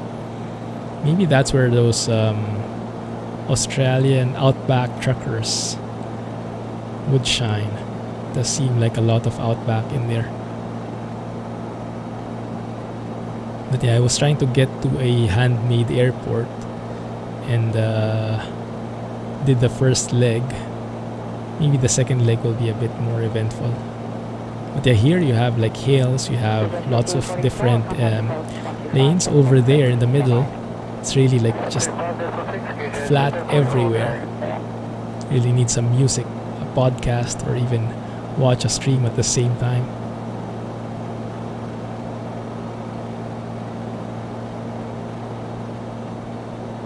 You guys get any new planes? Are there any new releases you're looking forward to or have just gotten? I'm a bit behind on the plane department. I think the latest one I've heard of is the Twin Otter and the, what's the latest one from Carinado? The thing with two engines, one front, one at the back. I think that was a Cessna, I don't know, 337 or something? 337, okay, indeed, thank you. Pretty interesting style. I wonder how that flies. Would you need both engines on always? Or do you always just turn one on when the first one fails? A twin engine, but both in the middle in a way, right? Because one is in front, one is at the back. Interesting. Not your typical design. Both always push-pull. makes sense. And then you have one for redundancy anyway. 793 Nice. identified. Con 25130 verify the two again. Apollo 130 now leaving 6,400 just past 700. Just at 793. Good. Alright, I'm having a look at the map here. To see what we're coming up with. Looks like some lower clouds here again in the vicinity. I'm going to stay at 1000. Chindera? Is that how you pronounce it? I think that's this city coming up. I see some buildings up ahead. Just a bit of trim.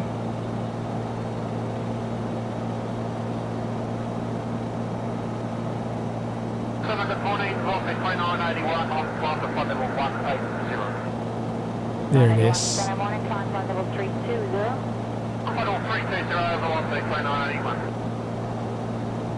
Yeah, sounds legit enough. I'll take it. Front one is the main engine. If that one fails, don't think the rear one is man enough. Ah, I see. It's just like good to have. The second one. Very interesting.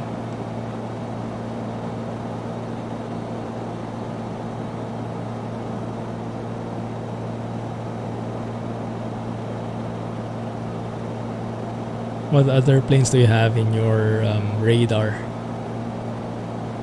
The most famous ones for sure. Looks like 2022 is going to be the year of the airliners, right? AMDG 737, Phoenix A320. What else? Simwork Studios working on some other things as well. Some cool stuff. Oh, the float yak. Does anyone have dates on when that will be? That might be a good time to get into floats. Oh, there's a plane there, distance. That looks like a big airport. Well, bigger than usual. Photogrammetry. Still not loading the buildings correctly. I still see triangles. Let's see when we get closer. That might load in.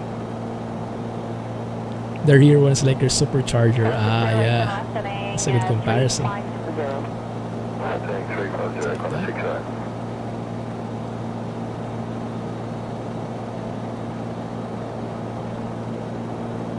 Also on the other side of the equation, X-Plane 12. Have you guys been seeing the stuff there? I've been watching some of the previews that have been coming out for X-Plane 12. It looks very promising. In terms of visuals, it still doesn't look as good as MSFS, but in terms of simulation, might actually be a potential competitor. Plus all the support from existing developers. Keen for the Honda Jet. Right. The Honda Jet looks pretty interesting, but I'm not so sure. I'm not sure if you've heard anything about it, because I've heard some discussions about it in the Hot Start Discord. The developers of the Challenger 650. So they know a bit more of the industry, right? And they told something about... I'm not sure if this technically came from the developer themselves, from Hot Start, or someone discussing it there. But they were saying something about Honda being a bit protective about their planes. So I'm not sure if the developer of the Honda Jet already got permission from Honda. Otherwise, that might be a bit troublesome. Because I think, what was it? I think Honda and the Gulfstream, I think those two are very strict. That's why you hardly see any planes, third-party planes in the simulators like it. They're very protective of their planes, so they don't allow those planes to be developed in the sim. Something along those lines is what I got. Not so sure if that's accurate though, but yeah, that's what I heard. These are photogrammetry, very nice from afar. Nice details, very unique looking buildings. Well, not really unique, but doesn't look typical either, not standard. So plane taking off there. Hey, Mr. Jack Spanner, is that you? Goodness. Maybe. What resolution? 2560 by 1440. Hey, Beer Slayer. Thanks for the follow, man. Let me know if you have questions. If you're looking for a specific mod, let me know. Maybe I can help out. Look at that skyline in the distance. Yeah, there he is. Goodness. Oh, yeah, too bad I don't have the model for it. I think that was that a Spitfire he's flying. Yeah. That's cool.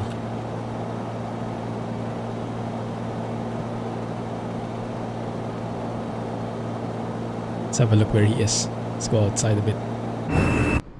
Ooh. Sorry, a bit loud.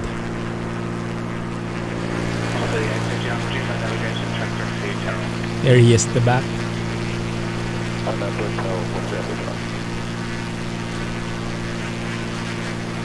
Catching up to us. What city is this? Well, we should get a tour on it. Oh, this is Gold Coast already. Cool, we just passed our airport apparently. So let's explore the Gold Coast a bit, the city, and then let's maybe go back afterwards. Or we could go on straight to Brisbane, maybe, and that's where we can land. Yeah, we can try. See how far it is away. Depends. Yeah, very nice. Start to appreciate the world updates. It really gives you a nice reason to go flying where the updates are. Makes the environment less generic. And although photogrammetry has its weaknesses, molten buildings and whatnot, they look a bit dull, right? When you look at them, they're like very gray, very dirty, very yeah, they're not perfect, but still much better than generic buildings. It's quite interesting though. The interview I heard from, what's his name, Austin Meyer from Explain. He has a very different philosophy about this. He doesn't like photogrammetry, doesn't like ortho photos. His point of view is a bit different, very interesting. It's about maybe using ortho photos, but not to display to the user. It's using orthophoto, satellite imagery, to know what a certain place has. Like, is that a tree? Is that a mountain? Is that a river? What kind of building is it? So it's mainly for the logic, the autogen, to know what that exact place is all about and what it should generate there. But he didn't like the photogrammetry or the orthophotos because, yeah, when you look closer, you see the imperfections. And that's a good point. That's one of the weaknesses of photogrammetry. It is easy to put in there, but it can be immersion breaking if you get too close, right? But from afar, it's good enough. Like this one looks great.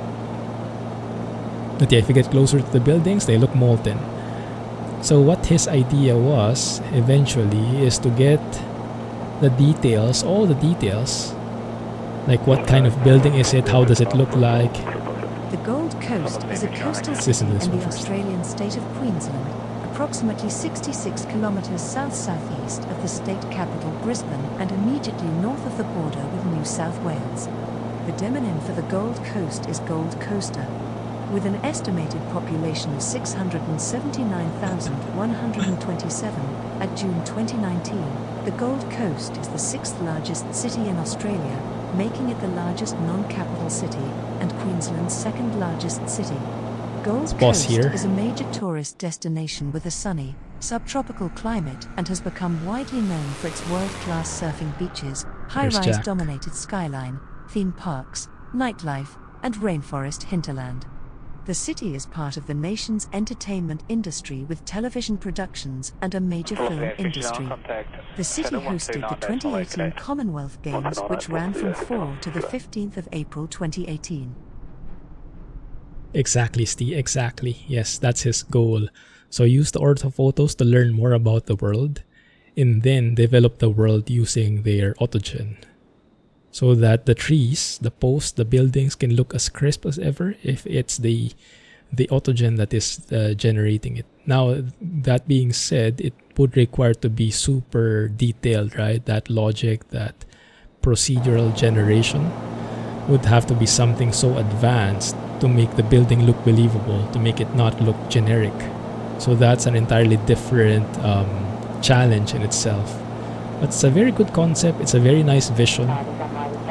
How realistic it is to implement it, that's a totally different discussion. But I like the concept. In that way, you don't get those boats that are like pasted on the sea, right? Because it's an ortho photo, so you have the image of a boat that is right on the port there. You don't get those things. You really get the boat. But how believable the boat is, that might be a good question. So it's a very different way of going about it, but very interesting. Park, oceanarium, and theme park located in Main Beach, Queensland, Australia. Hey Bumblewood, thank you for subbing. Exhibits and other attractions, and it promotes How are you? conservation through education and the rescue. Appreciate that, man. GG. Sick, injured, Thank or you. orphaned wildlife. SeaWorld was first opened in 1971 and continues to operate all year round. An addition to the north of the marine park in 1988 was SeaWorld's Nara Resort and Water Park, where guests can Stop that. Okay, Brisbane should be pretty close. We can actually follow the road into Brisbane. M1 should take us straight through there. Let's see if we can trace it. It should be somewhere to our left. Appreciate that, Bumble. Thank you for that nice gesture. Appreciate it. Thanks for dropping by. That's very true, Steve. That would have its own complications. But yes, it's a very interesting concept, and it's nice to see different simulators going for different ways, right? Different approaches. So they have very different visions, and they're competing with each other, so you get to pit them against each other, and whoever you like better, then you go with that. Fuel quantity low, yes, because both our tanks are less now. 19 minutes. Okay, let's switch.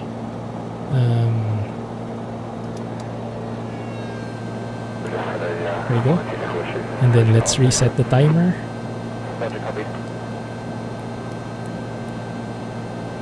Good. Turn off the fuel pump. Thank you. Alright, so the M1 should be continuing here on our left. Low fuel, but still like 25%, so that should be okay. Shouldn't be a problem.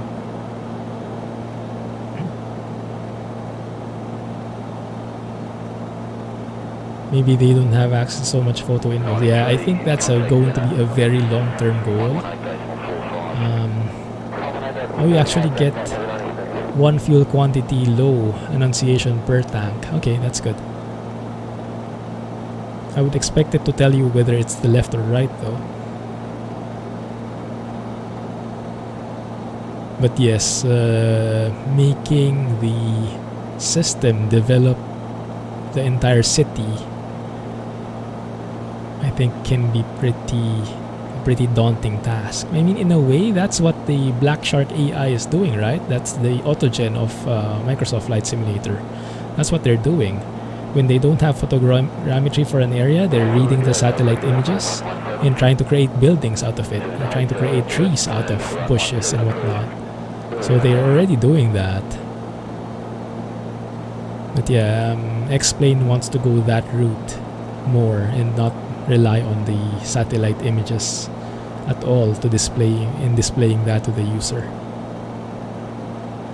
But yeah, it would have to be some very hardcore autogen to make it look believable, more believable than satellite images. Like even how the terrain looks, how the mountain, how the ground looks, right? How would you develop that from scratch? I mean, the main point from him is like, for example, with grass, right? Grass on the ground. instead of having grass from the satellite image, the bushes there,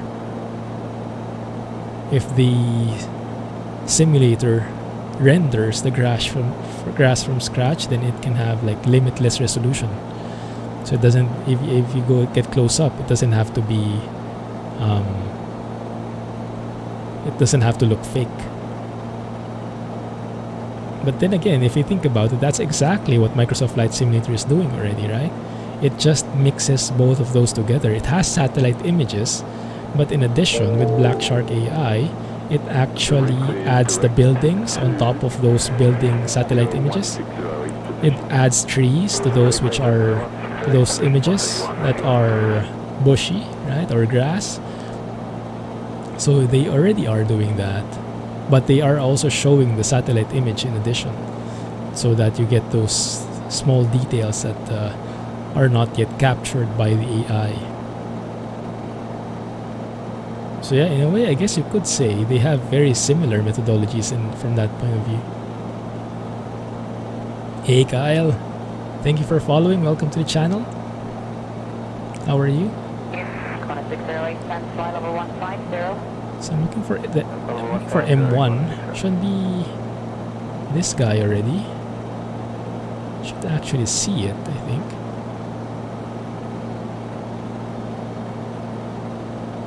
Yeah, I think it might be this one.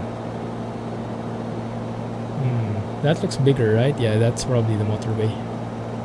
Let's just trace that through northwest direct to Brisbane. Yeah, lots of woohoo, Mr. Jack Spanner. Sorry, I don't have your plane. That would have been amazing to hear that Spitfire.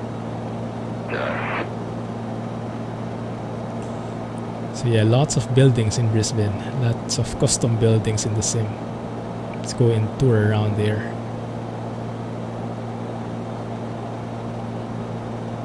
Shouldn't be far. Should be maybe around 10 minutes. More or less. Let's just continue tracking this highway. And then, in terms of the airport, we can go and land in Brisbane International. I think that's too big for our plane. But there is the Brisbane Archerfield Airport, which is closer actually. Yankee Bravo Alpha Foxtrot. Let's see. Direct. Actually, you know what? Not direct. Are we stable? We are stable. Okay. Flight plan. Change that.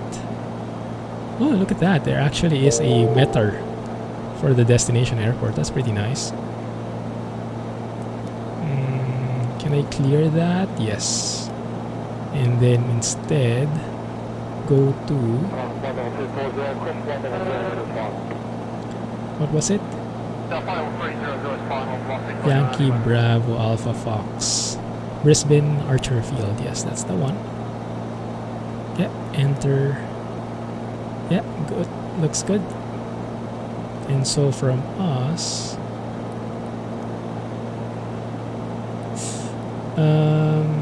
no, you have to go direct there, I think. Direct here. Enter. There we go.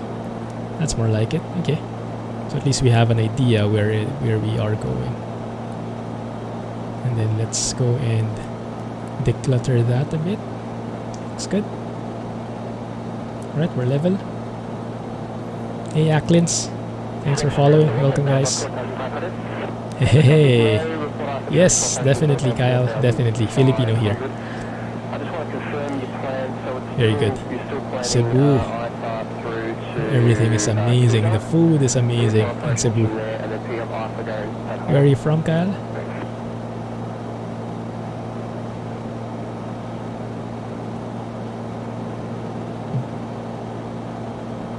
There's the skyline already. You can see it. We should get plenty of tours from the Bush Talk radio lady when we get there. I see so many stars. So it's up to us to spot which is which.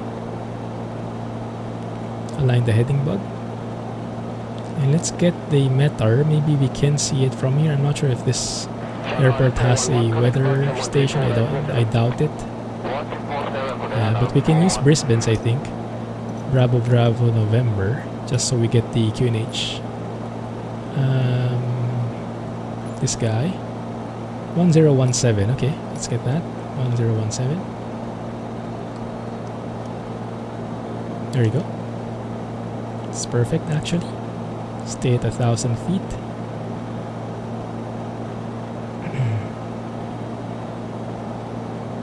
$23 inches at 2300 RPM. Looks good. Pressure, temperature, all in the green. Feels low. It's okay. Left tank a bit less. We'll switch that later. From the US, but pretty much a Manila Makati guy. Nice. Awesome. Yeah. I'm living in Singapore now, but yeah, I stayed a huge majority of my life in the Philippines. Moved to Singapore a couple of years back. Climate changes. Well, it's always been hot, but it's hotter than usual. Yes, I guess that's one big effect of climate change.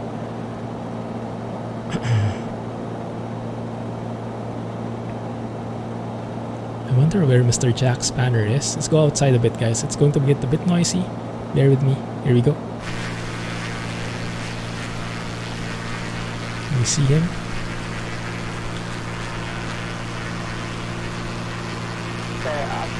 Hey, there's Jack. Yeah, it's actually flying with us. Our Gunny is there too. Cool, man. Nice to see some familiar names. There he is. Look at him. Flying without the prop spinning. Oh, it is spinning. Here it is. Cool stuff. Wow. Whoa. Goodness. I don't know how to do that maneuver. I have no idea. Cool stuff, guys. Cool stuff. Alright, let's stay here. Let's keep the names on so we know where everyone is. And we should get some tours here soon. There he is. Sure thing, we're in Brisbane. Mount Thompson Memorial Gardens and Crematorium. Yankee Bravo Bravo November would be the closest thing, I think.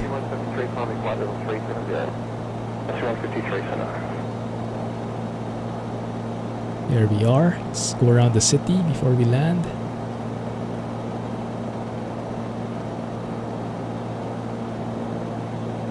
Should see plenty of custom buildings here. And we might be able to slow it down just so we can get some views better.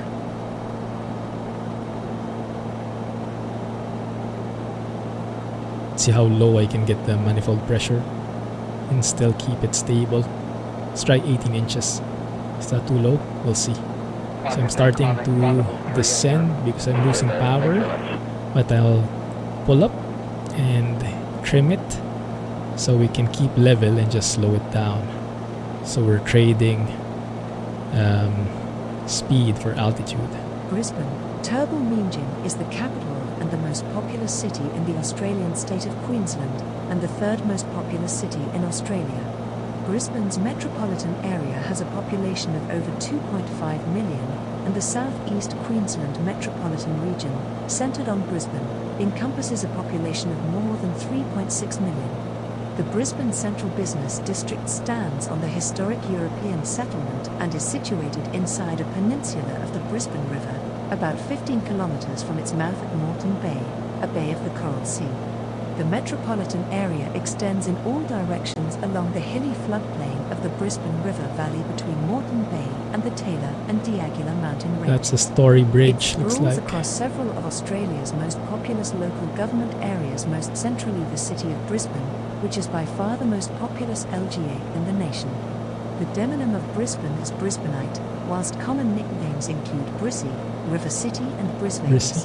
One of the oldest cities in Australia, Brisbane was founded upon the ancient homelands of the Aboriginal Turrbal and Jagera nations, named after the Brisbane River on which it is located, which in turn takes its name from Southeast Asia Scotsman's server, Sir Thomas Gal. Brisbane. Thanks. The governor of New South Wales at the time of the city's founding. The area was chosen as a place for secondary offenders from the Sydney colony. The Moreton Bay Penal Settlement was founded in 1824 at Goodness. Redcliffe, 28 Limitless kilometres north of the tours. central business district, but was soon abandoned and moved to North Quay in I think 1825, there's too many opening details. to free settlement in 1842. Brisbane was chosen as the capital when Queensland was proclaimed a separate colony from New South Wales in 1859.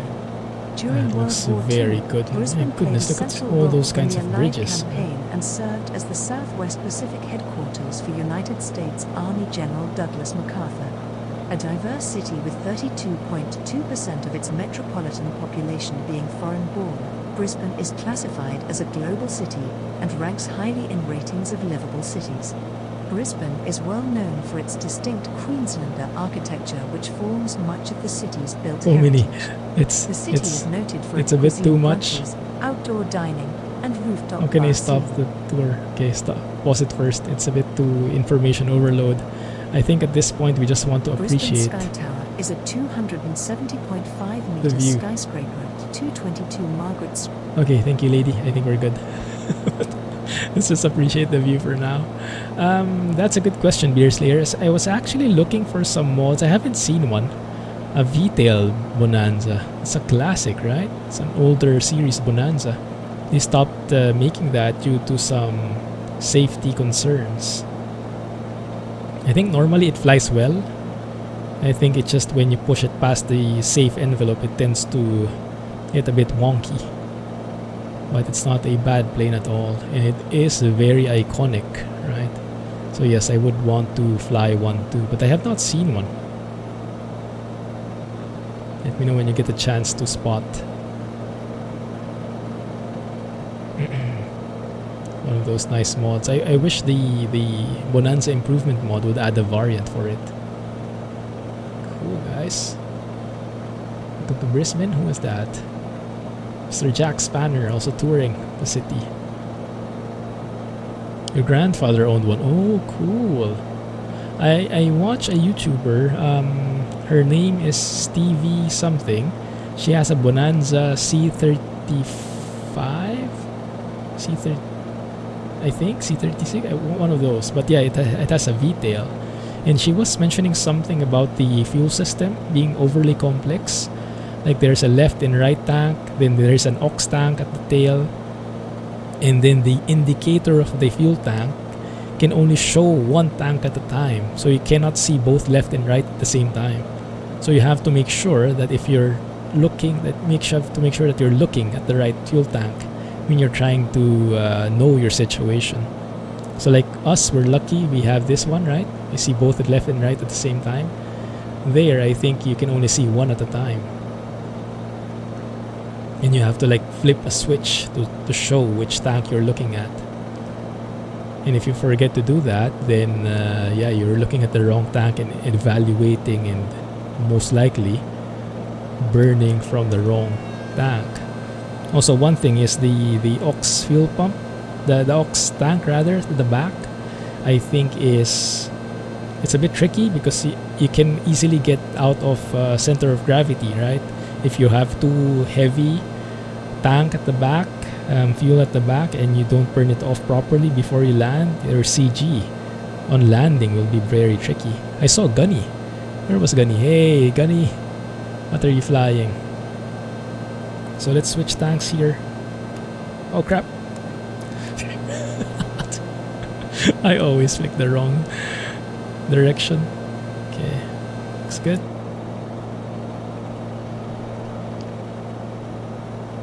Alright, looking good. Close one. I know, right?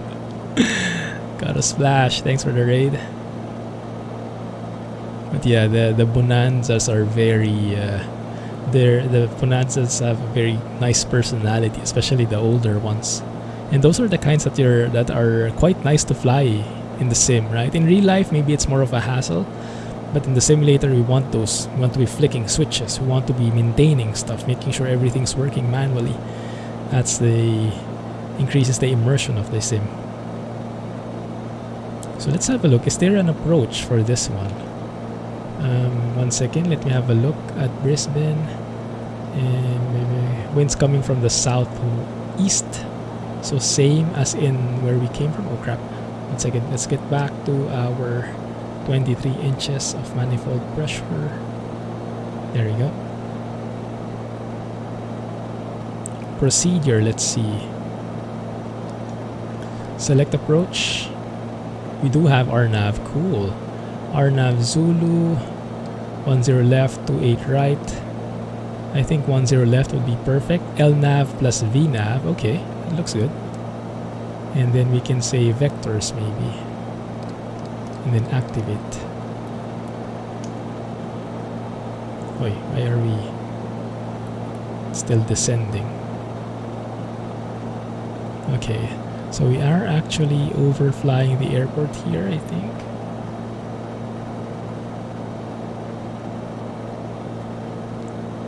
Bends or prop on landings. Sorry, I didn't quite get the statement, Beer Slayer. Can you try again? Oh, that's in Bear 110. I don't have that either. Yeah. Gunny's on final now.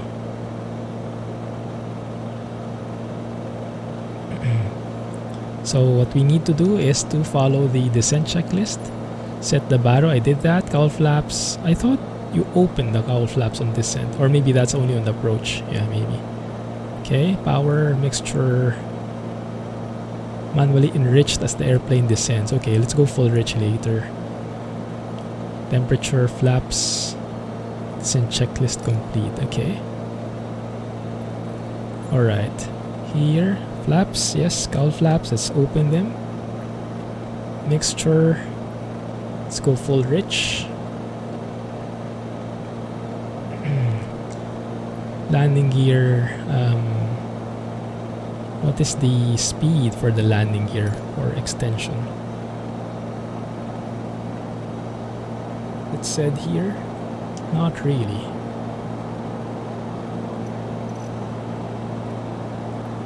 $154 knots, there you go. Okay, 154, yeah, we can do that. 154, that's pretty flexible.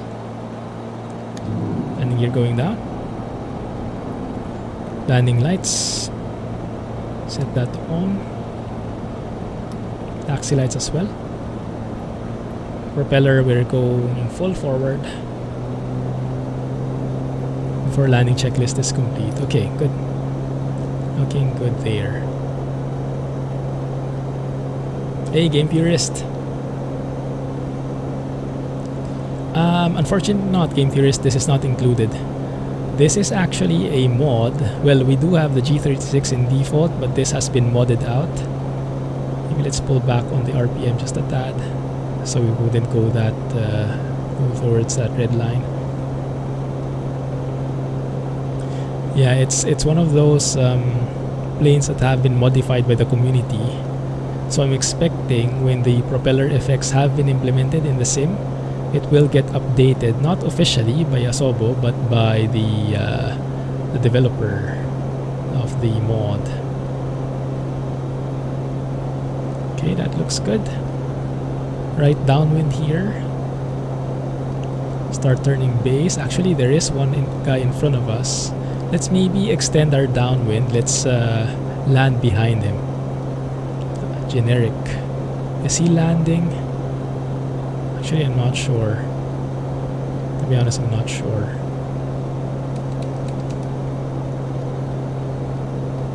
Does seem like it though. Yeah, his altitude is going lower bit by bit. Let's get back to 1,000 feet here. Extending our downwind, and then we'll turn after we go past him.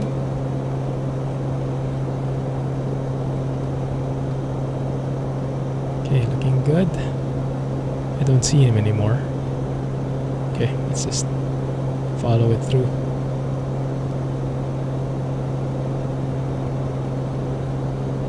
Stay at 1,000 feet for now, but there's the glide path approaching.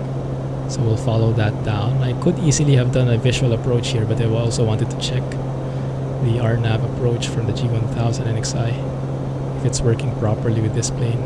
And let's see if I hand fly it, if it will recognize that I reach those waypoints properly, if it will progress on its own.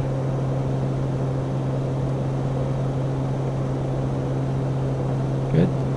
Stay at 1,000 feet, thank you.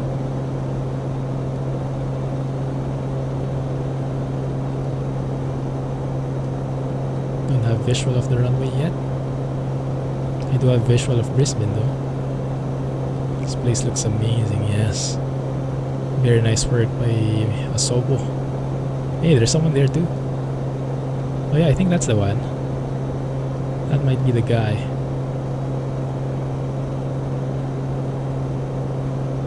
Might be the guy on final. Yeah, sure looks like it. I think he's right on the glide path. We are a bit low. And I'm overshooting, so let's get back in there. Turn back in.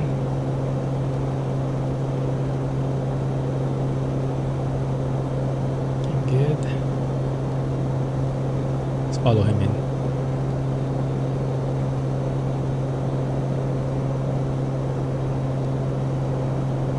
It's nice though, we're getting live traffic here again. And it's mostly harmless. Okay, I actually don't have the runway in sight. Oh, that's the one, okay. Yeah, I see it. I see it. Gunny is on the ground already.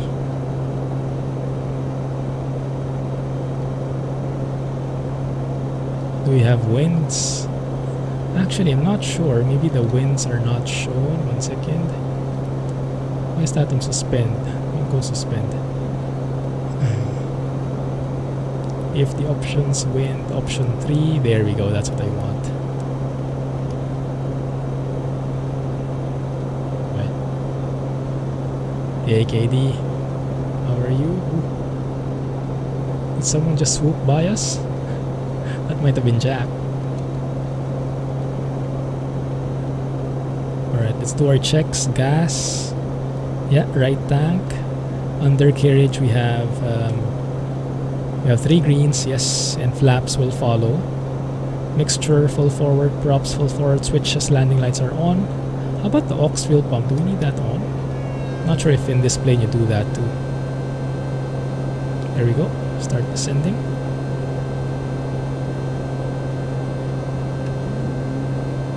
Get 1 notch of flaps out. Good. Notch of flaps. Actually, I don't know what the approach speed is. 80. Is it? No. Okay. 80 knots. Okay. 80 knots. Alright. So we're too fast. Too fast. So let's pull back on the throttle here.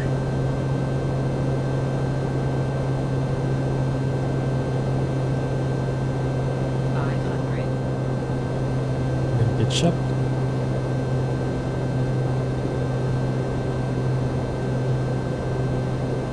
Where is the runway? Oh, I was looking at the different runway. Okay, yeah, I see it.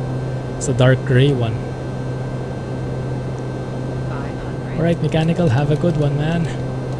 Thanks for staying with us. Appreciate the company. Catch you next time. And looking forward to all those planes that are coming. Let's get our wallets ready. There we go. Still a bit fast. Slow it down. Trim up. Yeah, it's a bit hard to approach in this plane. You can't even see the runway.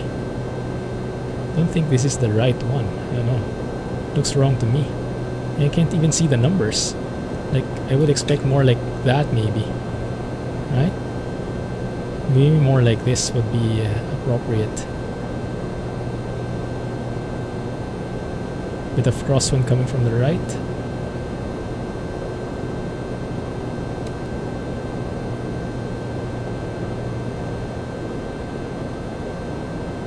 That looks good.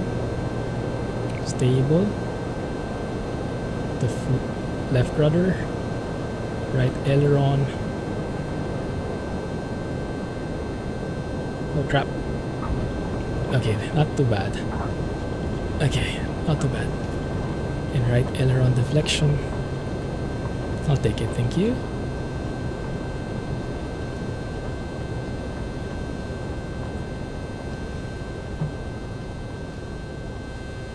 It seems like it's going to a runway. Is that Jack? Just past us. Yeah, this is a much better angle for me. Close one. Yeah, that's true. Hey, Batcher. Yeah, this one is a bit too low, isn't it? Like that one. That one might be more realistic, actually.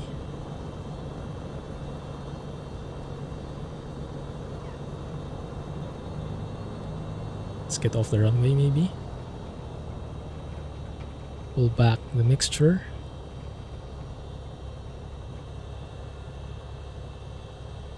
Nice. Hey, there's Kyle. Thanks for joining, Kyle. The Grand Caravan. Flaps up. Let's turn off our landing lights. And our strobes. Nav lights, I think, can go off too. Very nice. Let's just taxi to the ramp somewhere. Maybe over... let's sit by where Gunny and Jack are. Be nice.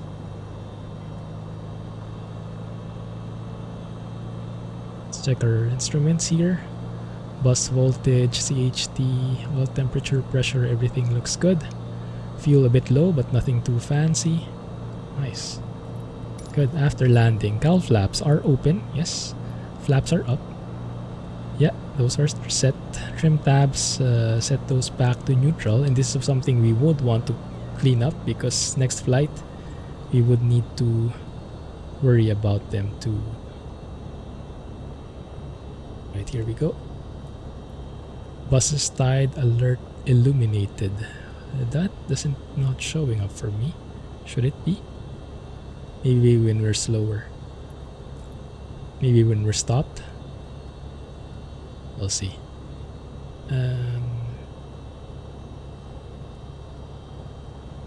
First landing in this and you lived. How do you like it? How's the Spitfire? Goodness, you look like a pro for sure.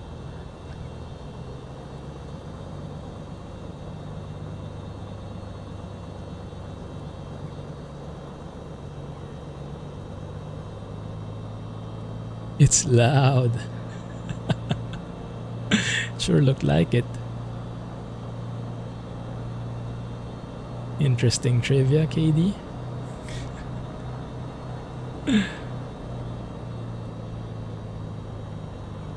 There we go. Very nice.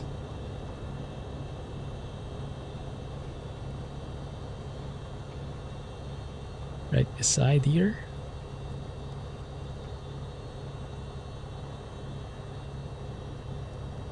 Make sure our wings don't touch. Just notice he's doing a bit of a wheelie in there. Bro. Alright, looking good. What else do we need? Bus tide. Bus is tied. Yes, indeed. Bus is tied is there.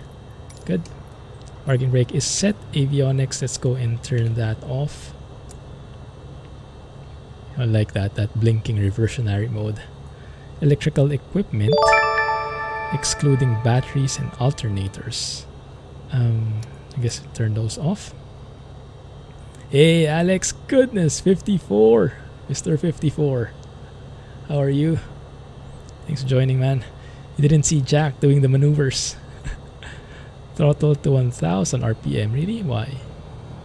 Why do we need that? Oh, yeah, that's interesting. You throttle to 1000 RPM and then you cut off the mixture. Very interesting. Okay, and then make sure the magnetos are off. And once the engine is off, we turn the beacon off as well. And last but not least, There we go. Proper shutdown. Not too shabby. I'll take it. Man, this plane looks amazing, doesn't it? The livery is custom as well. There's Kyle right there. Let's get the names in. I think if I'm too near, I think the names disappear. Right, so we have Jack there, we have Kyle here, and we have Gunny in there. Oh, you saw him. Nice. Cool, man. Thanks to the resub, Alex. Appreciate it. GG. Alright, so that's it for today, guys. Thank you for joining me on this continuation of our Australia tour. Nice flying a different plane. We'll see what comes up in the, well, by next week. But yeah, let me know in Discord, keep in touch, and we'll see what's happening in the flight sim community. Thanks for watching. Have a nice day, everybody. Have a good one. Clumsy flying, and catch you soon. Stay safe. Have a good one. Bye-bye. 1 second. Even my stream deck is on the other side now, so I'm not used to where to look. Alright.